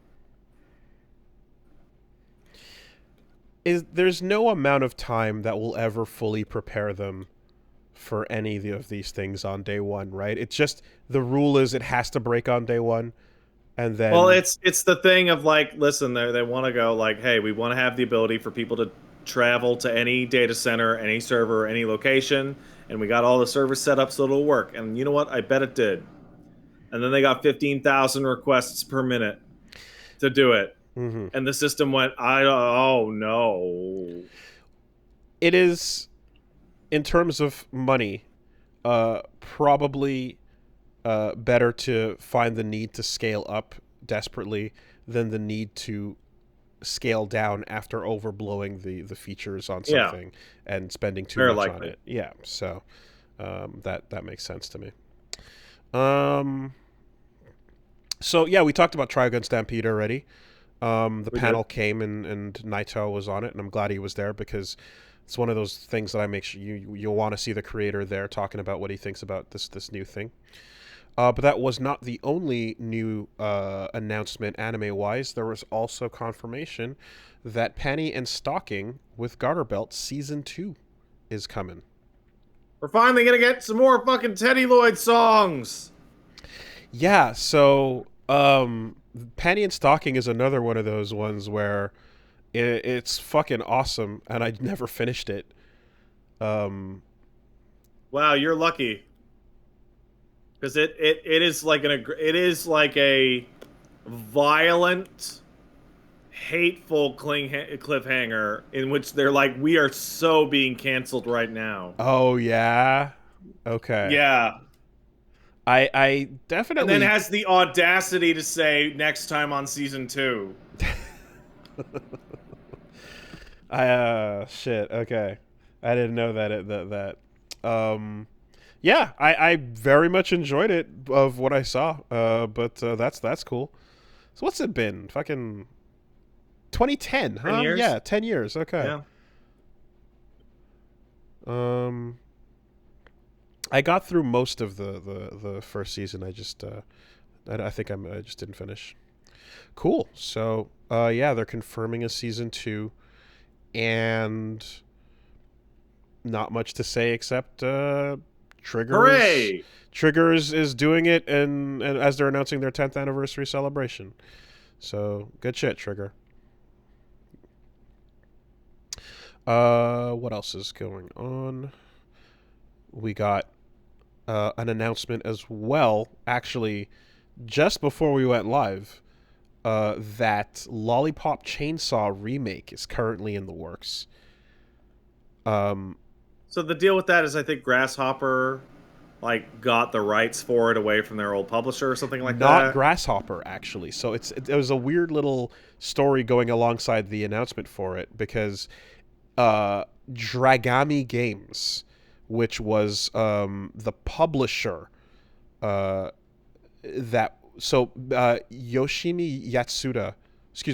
Yasuda was the producer on Lollipop Chainsaw, and he, I believe, like founded a company, Dragami Games, and they worked in cooperation with Grasshopper, but so they got the rights now, and they got the approval with Warner Brothers, so it seems like it's happening with the producer and a team that has some of the old members, but it doesn't mention Grasshopper specifically. So That's super weird. I That's super bizarre. yeah, but like some of the people at this new company, like 30 of the staff members are from Katakawa, right? So like it looks as if like they're a different company that's going to be working on it, that's mainly led by the producer, but it's going to consist of staffers from the old project from that worked on the original as well. So that should be fine, but it ultimately doesn't necessarily mention, I guess, like Suda or James Gunn, I believe, was part of that too. Yeah. Right? Yeah. But it's a remake. But they did say that it's not just a complete remake. There's going to be some content that's updated and changed as well. So Okay, that's seems super to be weird. yeah. The it's a surprisingly, like, the full letter that goes alongside of it is like surprisingly long and kind of just explains that they're like they didn't want Lollipop Chainsaw to be lost to like the old generation, and it was not ported forward at any point in a way that people could play it. Lollipop Chainsaw is like decent, but I wouldn't like it definitely didn't set the world on fire. It's fine. I mainly know it for the popularity of its cosplay and like, I feel like the how big that got more than the game itself. But yeah, it seemed like it. I remember you saying back in the day that it was all right, right? Yeah, it was all right. It's definitely better than Shadows of the Damned. Yeah, yeah. I bought that on release. So they're mainly saying that basically they're bringing it back because they want it to not be like a port locked on old consoles, and they're not going to be able to license the 16 songs they had for the old soundtrack, but they're going to figure something else out, and that's coming out next year. So this announcement also implies that it seems to be like already underway. Well, that's good. Unexpected, but sure. I don't know anyone that hates Lollipop Chainsaw, certainly. I also don't know anyone that hates Lollipop Chainsaw. That's coming. And then this fucking story is great. So you know how we often would talk about the legendary Nintendo shareholder meetings, which Yes. would be, in my head, Iwata standing in the middle of the Colosseum like Spaniard in Gladiator and just yelling back at them as they just raw and Why don't you charge people $3 to make Mario jump over the pit? and just Iwata, just, are you not entertained, to the fucking roaring crowd, I feel like that's the image of these things, and there's been a couple where there's either a transcript or audio. Maybe it was just a transcript, but I feel like I might have heard audio at one point of because my brain is either remembering or inventing the exasperation of the answers to these questions that shareholders are asking. Where, yeah, why can't my kid spend my credit card on your Nintendo games the way my kid spends his credit card on all these other phone bullshit? And just like the whatever, that whole era. So someone basically went, I want to ask a question at a shareholder meeting, and what is that going to take? It's like, well, you have to be a shareholder, but you have to hold at least 100 shares in Nintendo to be at the shareholder meeting, and you might not get your question. So it's not like the greatest barrier to entry, but it's not insignificant. It's not insignificant because the cost of, at the time at least, 100 shares was $40,000. Okay, so you would have had to have been a serious investor in Nintendo. So it would seem. Maybe not on the grand scale, but definitely on the personal scale. So a fan basically decided to invest $40,000 in Nintendo specifically to get the floor to ask a question about when they would be bringing back F-Zero. Now, I have to say that compared to the usual investor questions that we know of, which are the awful, when is Nintendo going to just become a gacha company? When is Nintendo going to triple down on gambling? When are you going to when are you going to start robbing children and giving us the dividends? Line of questioning that you get from the investors. Someone just went in and said, I'm going to pay the cost to ask for a fucking sequel beg. Live at a meeting. So the wildest thing is, like, it's not even the worst idea in the world unless you think Nintendo's stock is going to crash in the near future. Mm-hmm. He's kind of safe. Nintendo tends to do well in the stock market, right? Like, if he really wanted to, he could put it in, ask the question, and then just pull it right the fuck back out. You know, I don't know what the number is, but I do remember that there was that time when Yamauchi said that Nintendo has the capital to run for 40 years without a profit and stay in business. And I remember that, like, that stuck with me because I'm like, unless he was just lying, which is not an impossibility because that man was crazy. That is a wild number, which kind of also explains some of their, like, hesitation and, like, decisions to not reiterated move that with things. Around the Wii as well. They said the Wii was so successful we could keep operating at some degree for decades and decades and decades without making it pretty much any money at all. Yeah. Now, that's not something you're going to hear often because that's not what shareholders want to hear when they invest in a company. But the idea that they could be a loss leader or, and that they could continue operations without having to shutter is kind of insane. Thinking about how bigger companies have, like, fumbled over less, But he asked the question. Specifically, yes, when would they return to franchises like F-Zero, which hasn't seen a new entry since 2004? And it's no guarantee that every question is going to get answered, but this one did. And the president basically said, it's realistically difficult to develop new titles and remakes, including sequels, for every Nintendo game that people request, but we're grateful and we appreciate the expectations our fans have for our games. Never! The answer is never. Yeah. Now, I mean, 48 hours before Metroid Dread was announced, that would have been the answer about Metroid as well, right? Yeah. So, fucking wait and see. That's it. It happens when it happens, and it doesn't until it doesn't. But when it does, oh shit, yo, Metroid's back. Oh shit, it's really good. Dang, cool, okay. Send a copy to John Cena. He loved it. He did. Can we just get John Cena to ask for a new F-Zero? Is that a better solution? No, because it was still a solid decade between when he asked and when Metroid Dread actually came out. But they did send him a copy. I'm just gonna... It's kind of like fucking us choosing whatever game to play next, right? It'll happen. And if it happened, then it'll be like, oh shit, it's happening.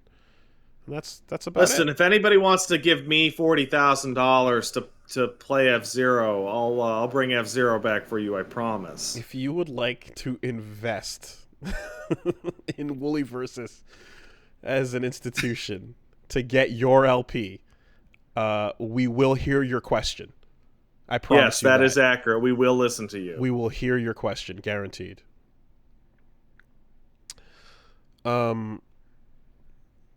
Yeah, no, it's funny, but it's also like, yeah, I guess he just keeps the investment, that's into that, like, that's fine. Nintendo could be there could be much worse companies in the games business to invest in. For example, some companies are um, like allergic to money. Yeah, that's possible. Due to their own, who knows, dinosaur-like qualities. But ATLUS, for example, one such famous company, has a collection of IPs, and SEGA is exploring live-action TV and movie adaptations of things like Persona, and they didn't specifically say SMT.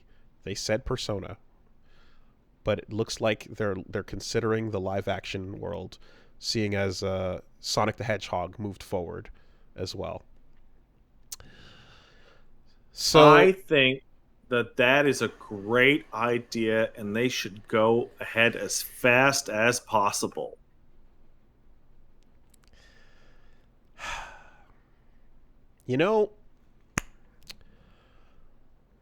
There's a lot of stuff out there that is a terrible idea for adaptation, right? You're not gonna guess where I'm going with this.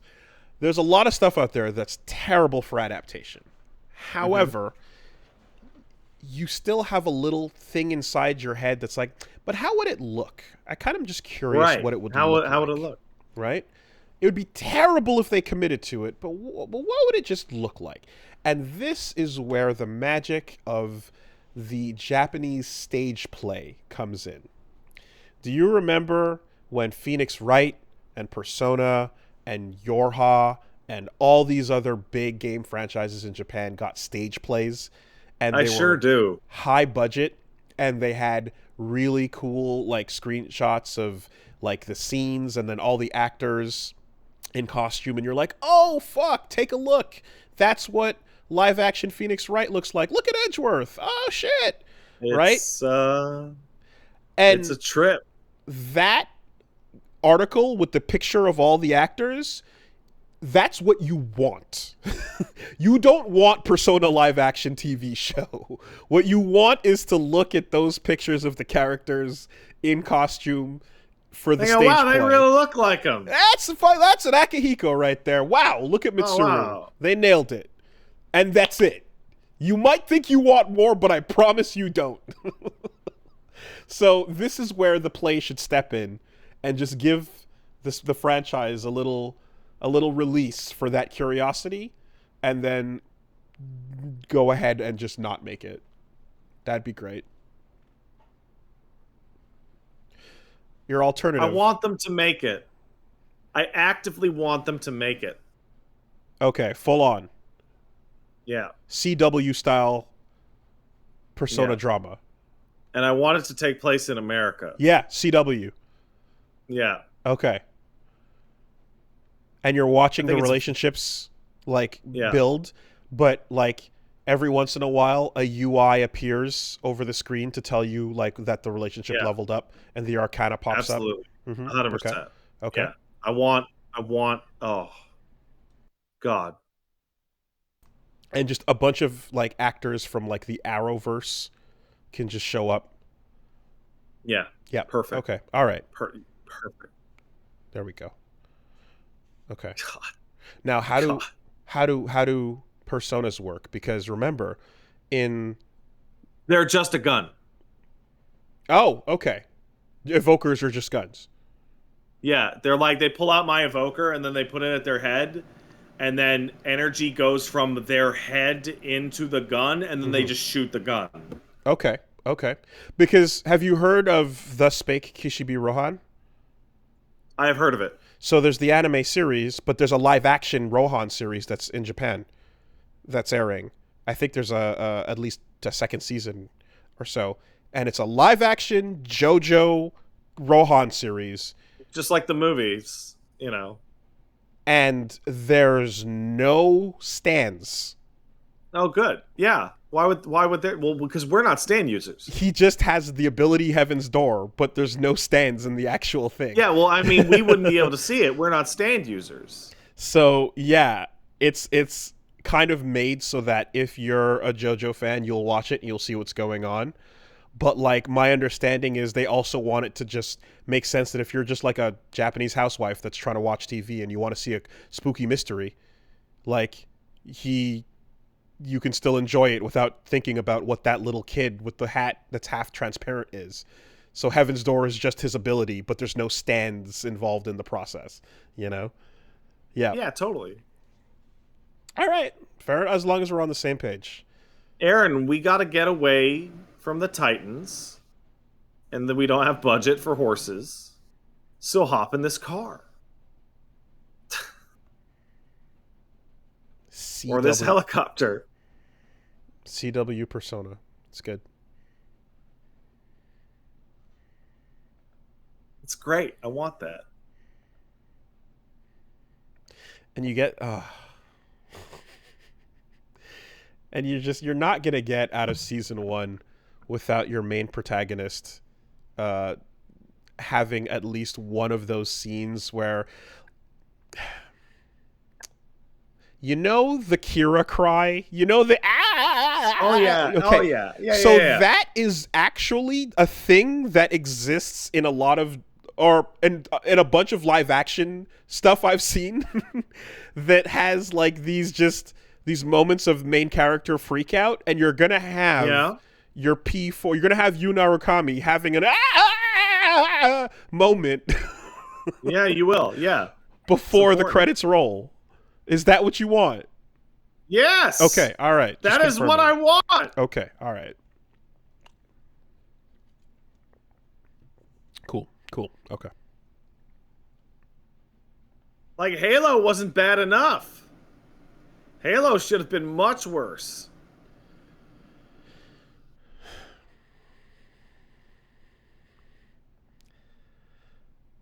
So, I'm mashing together a bunch of like moments where things have to get really dramatic in live action in, you know, like whether it's it'll happen in like a Kamen Rider series, it'll happen in like a GTO, or in some of the movies that like catch its Fantasia sometimes, where just you're doing anime things, but it's in real life. So like, it starts raining, and then like two characters are turning away from each other while they're talking, and it's just anyway. All right. the world always needs more cringe, Wooly. Commit all the way to it. Gotcha. 100%.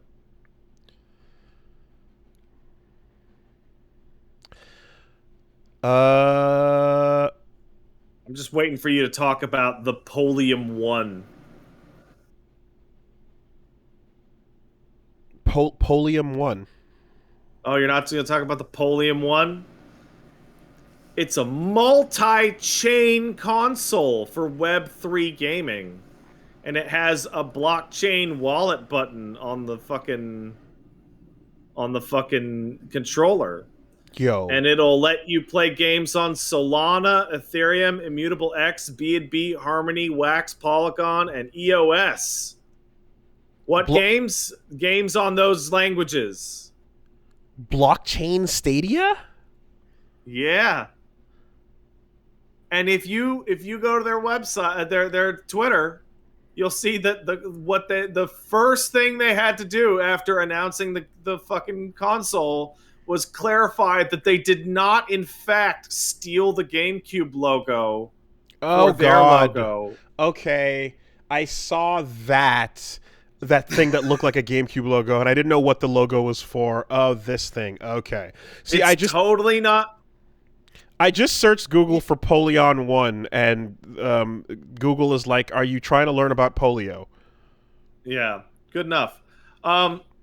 You know my favorite part of every NFT or crypto thing that is, we know it was a mistake, we didn't steal it, is the follow-up saying, "Don't worry though, we'll get a new logo soon." Of course. But why would you need a new logo if you didn't steal it? You know, you have to stop and think that if they didn't have that to begin with, which led to this being discussed, like, they I got would never have heard of it. exactly. They got what they wanted, right? Yeah. Every time someone comes out and is like, what the fuck was it? This is the official Metabots fucking NFT collection, and then they fucking vanish in like 2 seconds later. It's because like you're gonna talk about it because you're like, wait, what? Is that actually real? And it's like, of course it's not, unless you're Keiji Inafune, and then it's super real. Yeah. And you have a solid like 10 minutes of plausible deniability, and god damn it, there he is on video in front of us telling us that no, this is totally happening. Hey man, the important thing is that when I see this thing, I see it being laughably late because graphics card prices have normalized to the point where Nvidia is actually kind of fucked. I don't know if anybody follows this, but they are running into a problem with their distributor because they ordered like X amount of chips for the 4090s that are going to come out.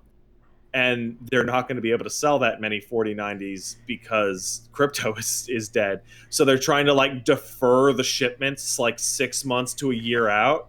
And their distributors giving them a hard time because they're like, you told us you needed this many fucking chips. Just good. Just keep pulling that rubber band back. You know, that's how that works. Yeah, someone dropped a message the other day saying, hey, I finally was able to get my 3080. And I'm just like, holy shit, like, that's fucking awesome. When like, normal when people can get them again. When that crash happened like 3-4 weeks ago, GPU prices normalized within like 4 or 5 days. They're back down to MSRP. Sick. That is awesome. Love to see it. And it turns out like, oh, wow, like, most of the demand for video cards was from crypto freaks. Well, I don't know what that does to NVIDIA, but with the next line, that's obviously a problem. It's bad for them. It's great for you. Okay. Good shit. Good shit. So, speaking of bad for scams, over in the Netherlands, apparently they got together to push for loot box ban. Good. All the major parties are putting a motion together which they support, which will, very likely move forward to classify loot boxes as a form of gambling that children in video games are manipulated to purchase. And as a result, it's not signed in yet, but they're likely going to pass that, and it's going to follow after so Dutch legislation will be following after Belgium did the same thing. Fucking sick. I kind of realized something as time has gone on with this stuff, which is just it's obviously like we have talked and covered pretty much the entire encroachment of like micro transactions and mini buys getting normalized. Yeah. We've been here for the process, and now in everything that we know and accept, it's part of business, and you don't even really think twice about it. Some people I know that are particularly young they've never known a world without that kind of transaction, so it's beyond normalized. It's just standard fare. Knowing that even like something that I know I've always hated, but I've watched myself get accustomed to, so thus it's normalized to me as well. Like any steps to like be like fuck that, find another way to make your video game work. Anything like that is a good idea, because I realize that like you cannot actually stop the normalization process otherwise. You know, like that idea of like the outrage that'll happen with every new game that comes out with a stupid loot box system or a horrible battle pass or some scum fucking drop rate it always has to go to the extremes and then get brought back down. But nothing will ever regulate the overall normalization of that process to bring it back to what it was. And I understand that the world changes once once you open Pandora's box and you realize how much profit can be made from a loot box. It's too much. It's too incentivizing. The companies can't help themselves, kind of like these crypto initiatives. But what just what's interesting to see is whenever a given random government goes, yeah, no, fuck that, we don't care. Yeah. I'm under the expectation that the reason why some games are moving from loot box to battle pass is the worried that they're going to get caught during their game's life cycle with their ass out, and the entire business model is just going to be made illegal in like most of Europe or something like that at the drop of a hat. Mm-hmm. Mm-hmm. And you know, I'm the thing is that at what point though does it become a question of like, okay, what's better for us? We can either not release in these regions, or we can change what we put out and make sure that it's more compatible. If more countries are like, yeah, fuck it, we're not going to accept your game if you have this in it, then they're going to have to make that movement. But if it's only a few initially, then they can probably just be like, take the hit. We'd rather still bilk off of FIFA whales, you know? Every time this happens in any region, that's just a little piece of the pie that's gone. I don't think the U.S. would ever ban it, but I mean, the U.S. too much money in back rooms exchanging hands on that. But the U.S. isn't the whole market. It's a very significant part of the market, obviously. But yeah, what I think that won't happen, but what I think will happen, there will come a day, sometime in the near future, when someone goes like way too far with like all of the bullshit we're describing, and also the target demographic being like, I don't know, like fucking Peppa Pig or some shit. So I was literally just thinking of Peppa Pig. Yeah. And Peppa Pig is playing a game where you like take care of your household as a little child, and then they're like, did you know that your mommy and daddy are going to fucking die if you don't give me $10? And I think that ridiculous example will hit the news cycle and create a momentary what the fuck is happening in mobile games moment. Wait, no, that happened. That happened. That was a Harry Potter mobile game. Okay. In which, like, Hermione would be, like, actively being strangled to death, and it asked you for the gems to keep playing so that you could save her. Oh, fucking sick. Perfect. Yeah, just put in the quarter to stop Hagar. It was Ron. It was Ron choking to death. Yeah. Okay. It was like, don't you want to save Ron from dying? Excellent. Yeah, that, like, there's gonna be that moment of just like above and beyond anything anyone is willing to tolerate, that'll hit the news cycle. I feel like Star Wars hit the news cycle a little bit, but it was still barely mainstream news, kind of like a more so gaming news, you know. Things like Diablo Immortal are not going to hit mainstream news, but like something eventually will, because it'll straight up be like, hey child, gamble, and that'll get you know, American news stations on board with that. I just thought of like the most vicious microtransaction of all. You're playing League of Legends Wild Rift on your phone, and you get to the end of the match and you are poorly rated, and it tells you that if you don't pay $5 for a mute function, that your phone is going to start blasting out everything the other people on your team have been saying about you right now at full phone volume. We've saved them. We have them here. We saved it. We're going to text to speech everything they're typing in the post-game chat right now. It's going to blow your phone speakers out. I can detect that you're on a train or a bus or a metro. Your GPS is moving. Yep. Yeah, no, the box is open. There's no putting it back in, but the closest thing you can do is just shit like this every once in a while, you know. Here's hoping you can fucking stop this encroachment. And this was specifically caused by FIFA 22. I should note. Of course it was. Yeah.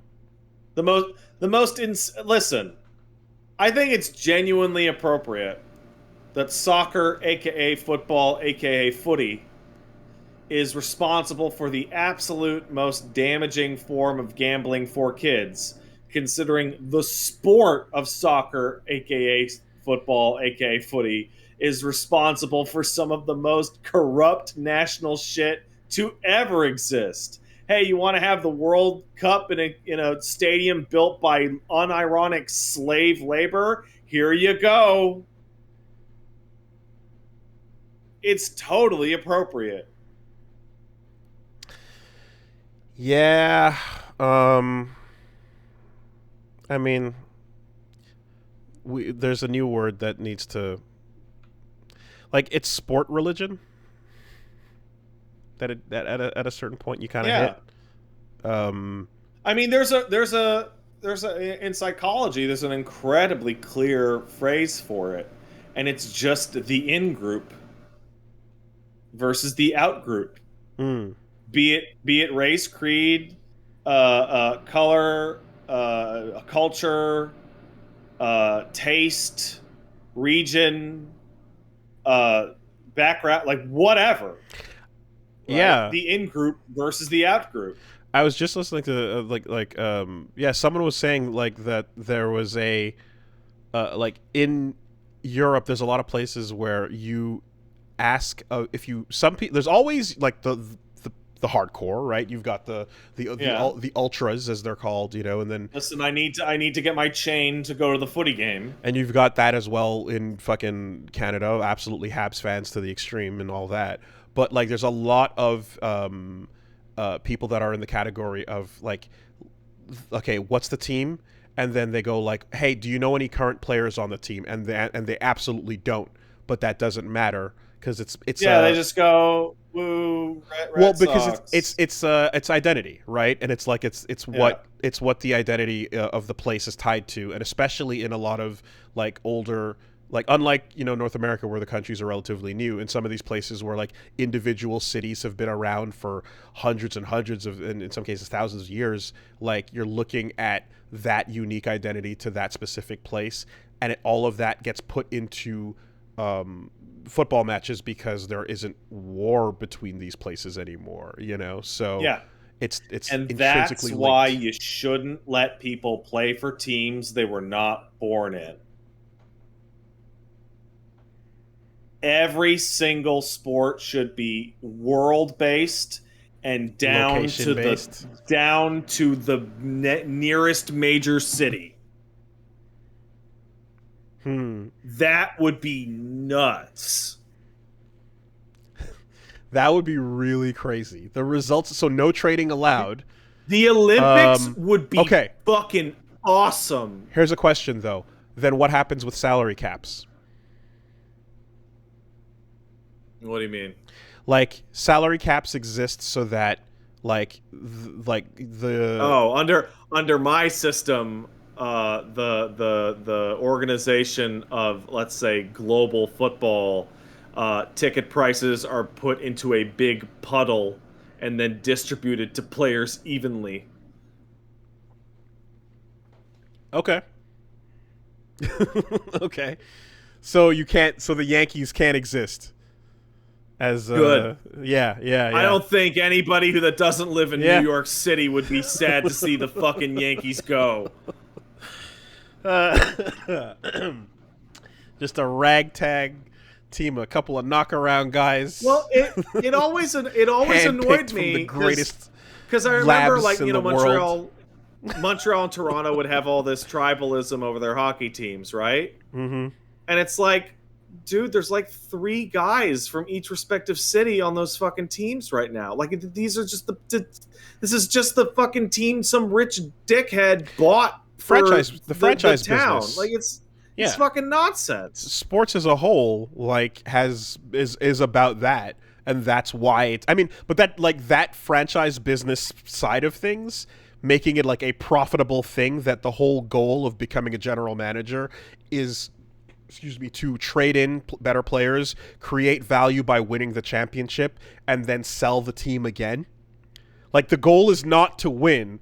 The goal is to sell the team as high as possible, just like we talk about CEOs who sell off the companies when they come in. That is what makes sports as big of a deal as they are today to begin with, you know? It would have been much more niche if it stayed honestly about the sport. Now, I know I come up with my example, and then people go, well, what about new immigrants? What about people who were born in such and such a location or on a plane or whatever? And to those loopholes, I say, I don't care. Also, shoot them all full up of drugs before every match, mandatorily. I want none of them to feel any pain. That's the most humane way to do it. Right?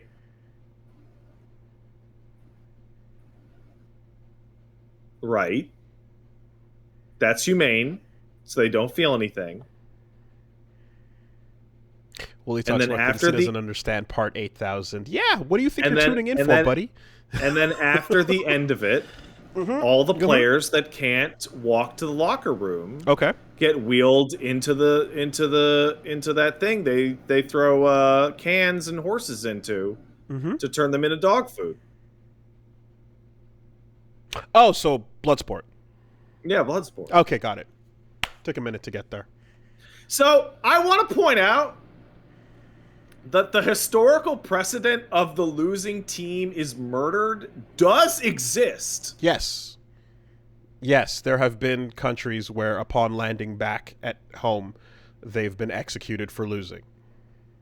There was also a minor league baseball team in the United States in which you get to keep playing games in the minor leagues, even though you were on death row, as long as the team kept doing well. That was back in the 40s, I think.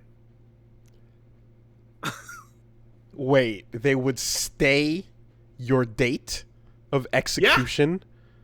Yeah.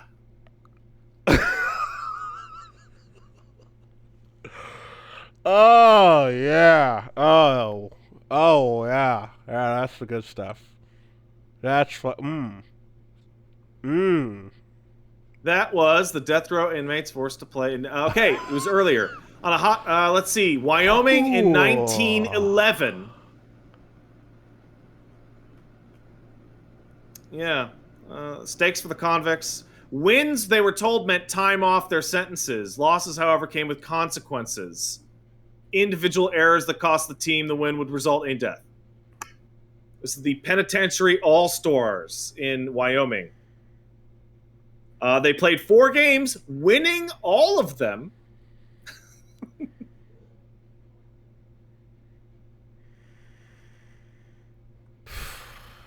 Because of course they did. I mean, why would all of these movies about future death games have to be in the future? Of course this already happened in the not so distant past. Holy so you may all think I'm crazy, but I mean, I read my history. Aztecs would kill people with the sports. Oh yeah, they were a cool civilization. Okay. Also, think about how motivated a normal baseball team would be if they were playing against death row inmates that were all convicted of heinous crimes. Hey guys, if you beat that baseball team, every single one of them is a rapist and a murderer. And you get to see him get electrocuted on the field. All right, let's play ball. Truly, ball is life. Yeah. Ball is literally life. Okay. What? I don't know. Anyway, last bit here. Not that surprising, but remember Niantic? Yeah. So it's been a long time since Pokemon Go.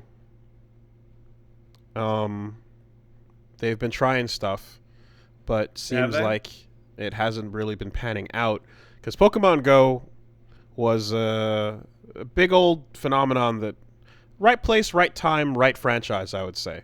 Was about as hot as anything I have ever seen get in terms of like instantaneous explosion of interest. So they just announced that they've had to cancel 4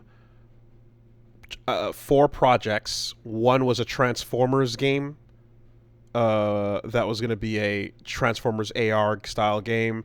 They have an NBA one that just came out, but then there's 3 other projects: Hamlet, Blue Sky, and Snowball, which all had to get dropped, and they had to lay off 8% of the staff because Well, that sucks. they're having a really hard time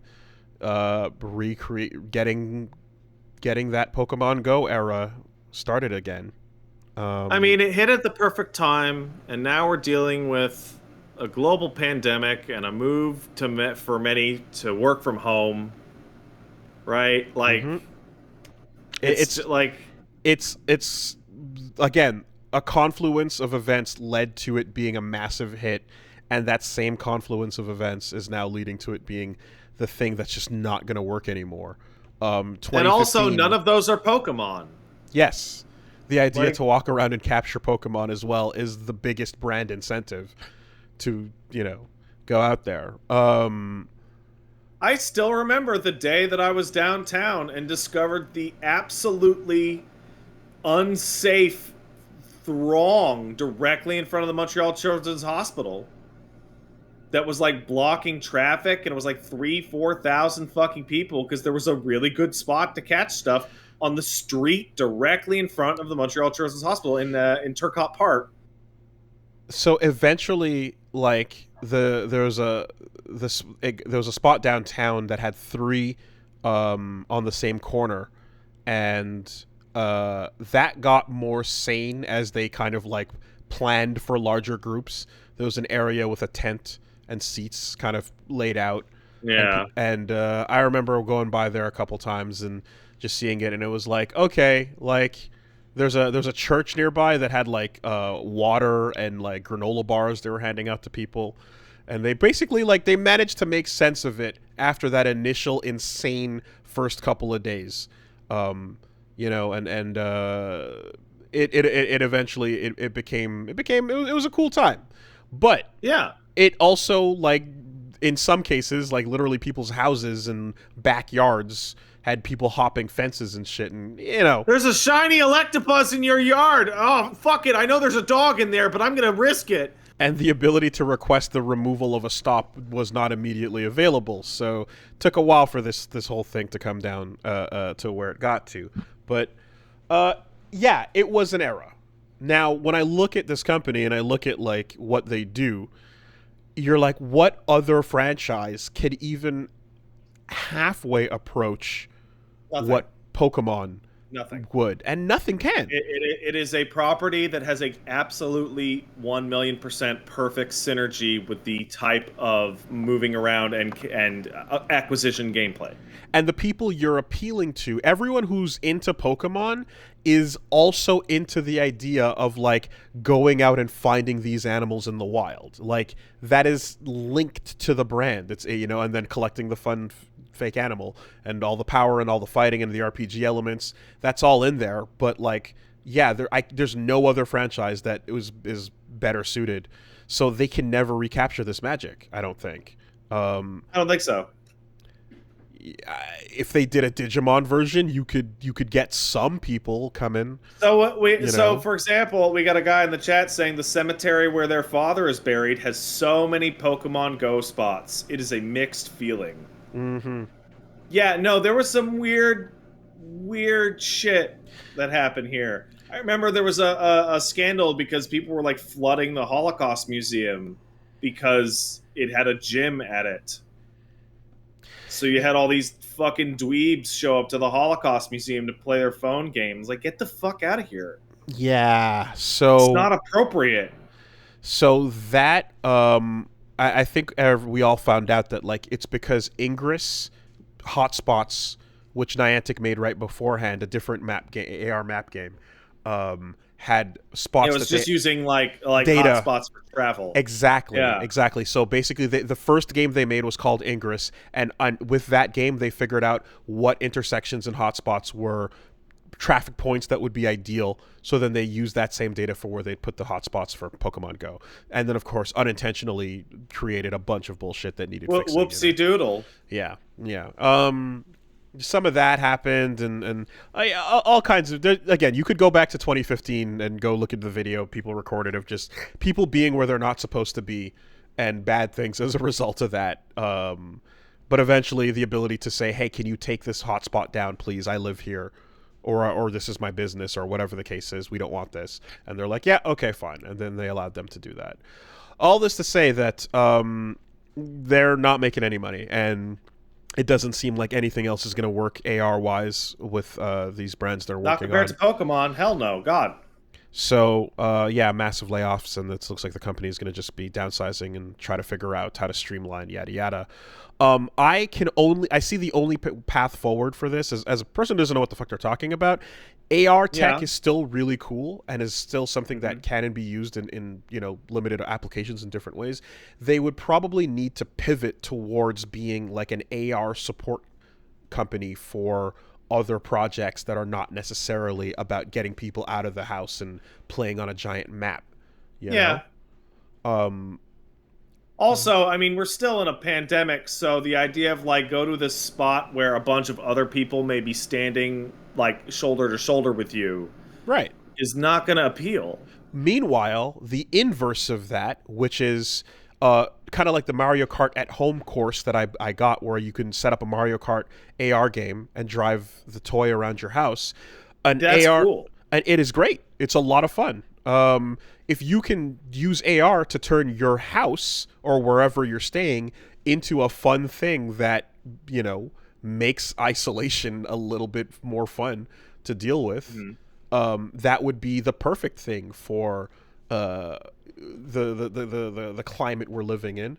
So now would be the time to find a way to do the in-house version of that Pokemon Go at the right time at the right place 2015 moment. I have a different idea for how they can make money. Have Pokemon Go, but it's pornography. That's it. That's the whole idea. Okay. Now, do you have to be go down to the outside. Foot Locker and Yeah. and you Whip can it get out. the dankest feet pics around. But you got to whip it out while you're outside. Your phone. Yeah, you have to whip out your phone. And you have to simulate rubbing the phone like that fucking Monster Musume game on the Vita. Good. Okay. It's good. Make sure to keep that exact bullet point to play it back for the judge later. Yes. No, it's a game, I promise. Yes, Pat, you're encouraging folks to go to various hotspots wherever they may be. Pull their phone out. Pull your phone out. Yeah, the phone. Mm-hmm. There's a lot of hotspots in parks. That's true. Playgrounds. That's accurate, yeah. Okay, well, anyway. Best of luck to Niantic. I hope you can pivot. AR. To one of those ideas. They're free. AR is cool, but you gotta figure that out. Boy, let's get some letters. I'm being admonished for what might be the most bizarre factual error I've ever made. I just saw someone in the chat says, "Please, Pat, You know there was more than one Vita game in which you had to jerk off the handheld. And no, I did not know that. Wait, But it's I'm not surprised. It's not just Monster Musume? Because I really thought it was. I guess it's not. I guess there were a bunch. I did not know that. Okay. I know that there's Doki Doki Majo Shinpan, which is not a Vita I know game. about that. It's not. It's a DS game. And I know that it has that sequel where you're helping swimming guys. I think it was. Oh. Whoa, vaguely rings a bell, but I'm not remembering. Sure. All right. All right. Well, perfect. Here. I hate this. Bam. I hate what I've done. Well, here we go. Check this out. We got one coming in from Professor X. If you got a letter, you can send it to castlesuperbeastmail@gmail.com. Professor X wants to know about horniness settings. Dear marvelous Canadian thought leaders, inspired by dueling articles over the amount of horniness in Xenoblade Chronicles, ESRB, PEGI, Cero, and whatever other organizations gang up and force you to come up with a solution to control the horniness in games. Guns to your head, piles of money. You need to ensure your cooperation. It's got to be credible, and yeah. Okay, you can provide options such as a simple on and off toggle for horny content, low, medium, high slider for costume horniness, full on menu page with boob sliders and other individual horniness settings, or whatever else you can think of. They don't care what you pick, but they want someone who's not there to make the decision for them. Best of luck finding the solution. All right, so right off the bat, there's a problem here. Because all the most absolute degenerate shit gets made by people that are just squeaking under the line. Just like, oh yeah, we can't show this, we can't show that. Okay, fuck it, what can we do? What kind of fucked up, awful metaphor? How do we work around this? I think this is... what fucking poet it is. I'm gonna write like 3,500... love letters to my girlfriend about her farting in my mouth. I think it's real simple. Oh, yeah, God. Who the fuck is this? Is that James Joyce? Who the no. Reggie was telling me about this. Shit. It was a famous author. Yeah. Wanted it stanky. Christ. Was it James Joyce? Okay, James Joyce. There you go. Perfect. Okay, yeah. All right. Yes. Yeah. Classic literature. Dirty as it can get. Filth. Yeah. So look, I think you simply, like you could your ESRB rating is kind of already doing what they're describing, but we can just refine it and make it a little better and make it a little more detailed. So you just go, on-off switch for the horny, right? So bam, you have a little sticker right on the front, might be whatever, green or little dot thing that just says, may contain traces of titty. Whatever. This thing is it's got the horny. This game has horny mode on, and then on the back you have like an ingredient on any can of food. You go contains. Yeah, you got to list. You got to list it. All of it, right? What do we got? Uncovered titty, ass but covered, bikinis. Yeah. Okay. Adonis vein lines. Yeah. Right. Bare chest, sweaty chest. Yeah. Big makeouts, detailed. Yeah. Lots of tongue, depicted. Mm-hmm. And jiggle physics, generous. Sure. Yeah. That's what this game has. I would like to see that applied to I would like to see that applied to film and just see the absolute fucking shit fit that Tarantino would fucking throw down as every single one of his movies gets rated like F for foot freak. Well, that's the thing is you get to put the dot on it and you put the green light, and then when you flip it to the back, it says feet, and then in brackets, like, no, really though. There's feet in every movie, but like for here, the camera. There's not feet in every movie like there are feet in every movie. Like this is like, no, really though, feet, right? And that's one of the ratings. So you go, okay, cool. What's that? There you go. Bam. Just get all your tags lined up right on the back of the box. So, you know exactly what you're getting. What I want is a rating system that is a percentage, and it is a team of individuals decide what percentage of the value of the project is Horny. Mm-hmm.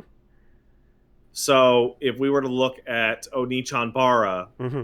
it'd be like 85, 90%, right?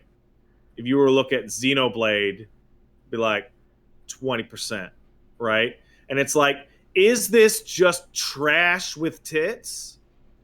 Or Yeah, is but it a see, cool thing that happens to have it's tits? not the rating board's job to decide that. It is not the rating board's job. The rating board's job is to tell you that there's nuts in this can and that it may contain traces of dolphin. I think it should be up to the developer to provide that percentage. And I think that it would be really funny to see devs actually in artificially inflate the percentage past what it actually is for more sales. Okay.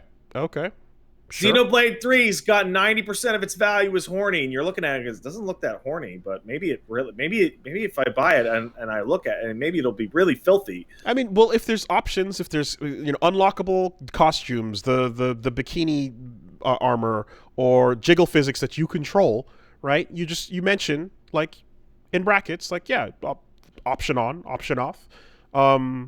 You can get all fucking as detailed as you need. I'm I'm surprised that So Mortal Kombat NetherRealm has developed a very unique proprietary system in which they use the X-rays to do really detailed supers.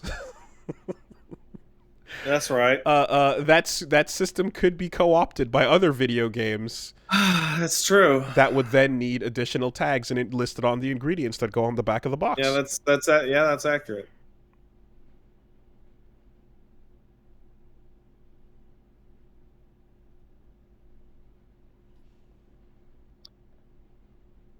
We got one coming in from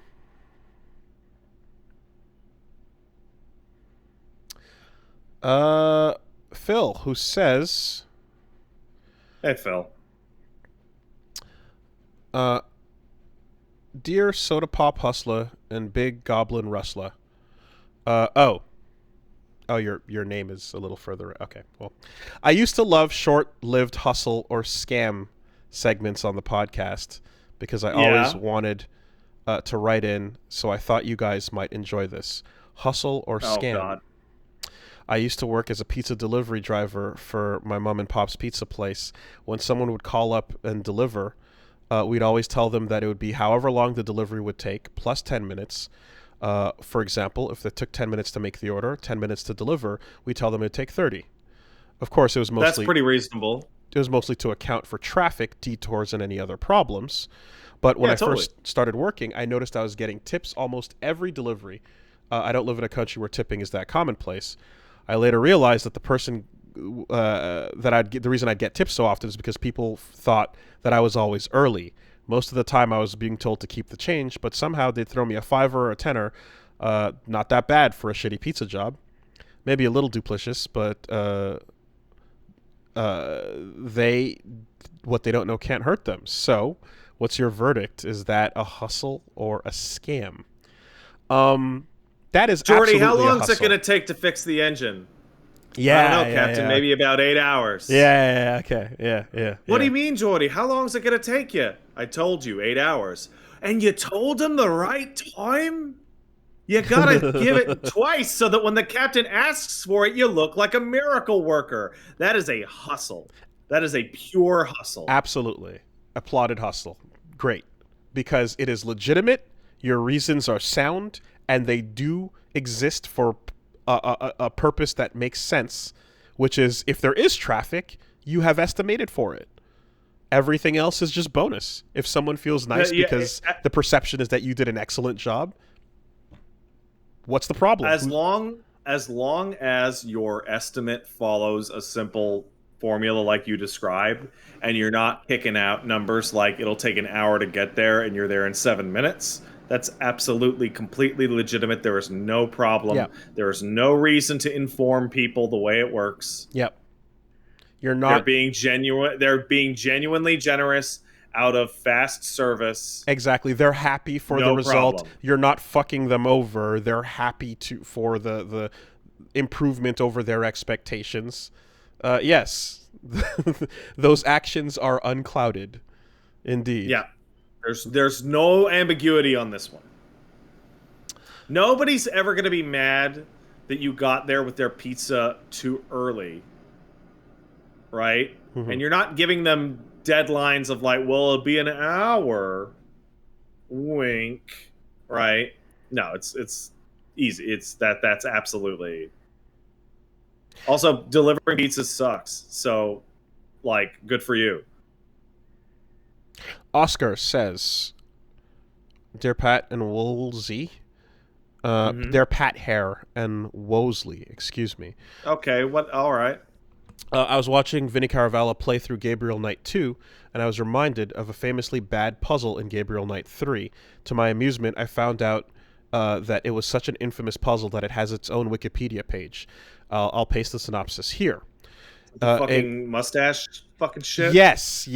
And the puzzle appears in Gabriel Knight 3, Blood of the Sacred, Blood of the Damned, during which the eponymous character is required to impersonate another man, Detective Mosley, and take his motorcycle rental. To do this, Gabriel must collect a variety of items. He creates a mustache using masking tape, a piece which he puts on a shed door. Then he uses a hose to spray a cat on top of a fence, causing the cat to run through the shed door, causing part of the cat's fur to become stuck to the tape and rip off, which he then takes. Gabriel must then distract Mosley by getting him to come downstairs, using a piece of candy to distract him, causing Mosley to bend over while outside of his room, allowing Gabriel to steal his passport. Gabriel then heads to Mosley's room to steal his gold coat and don it, along with the red cap he finds in the Lost and Found to hide that he was not bald like Mosley. He then uses a packet of maple syrup to attach the fur to his face, creating a fake mustache. Using a magic marker, Gabriel then adds a fake mustache to the passport to obscure the differences between their faces. He then returns, disguise complete, and is given Mosley's motorcycle rental. To sum it up, you have to go through a series of convoluted steps to make a mustache to impersonate a man that doesn't even have a mustache. Yeah, this is famous for a reason. It is the absolute most asinine of a point and click game logic, in which there is no logic. It is just know what the developer wants you to do. Just know. I mean, that is the single dumbest puzzle I have ever heard, I think ever. And I don't think it's accurate to call that a puzzle. Like, because there's no way to intuit it. Like, this is stretching down the logic of, like, there's I talk about that Monkey Island moment where you have to put the Basset Hound in your pocket, and yeah, like what? And it's like that's the joke, but it's also just like, shut up, you're gonna get stuck here, too bad. And it's someone who loved that bit taking it to the extremes. And I've never played Gabriel Knight. I just remember my brother got a copy of Sins of the Fathers, and it was like it's a 16-disc game, I think it was, back in the day, and we never fucking installed it, and now I kind of don't regret it. Because fuck that. That was a good old days, wasn't it? Oh, boy. Good stuff. All right. And that was pre-internet, by the way. Oh, yeah. Most importantly. Great. Fantastic. Complete fucking bullshit. There's a reason why those games died off. Well, and then were reinvented as, like, Telltale. To not have any puzzles at all. As Telltale conversation games, because conversing is the thing you want to have fun with. Yes, exactly. Yeah. All right, folks. That'll do it. Everybody have a good week. Stay safe out there. Bye.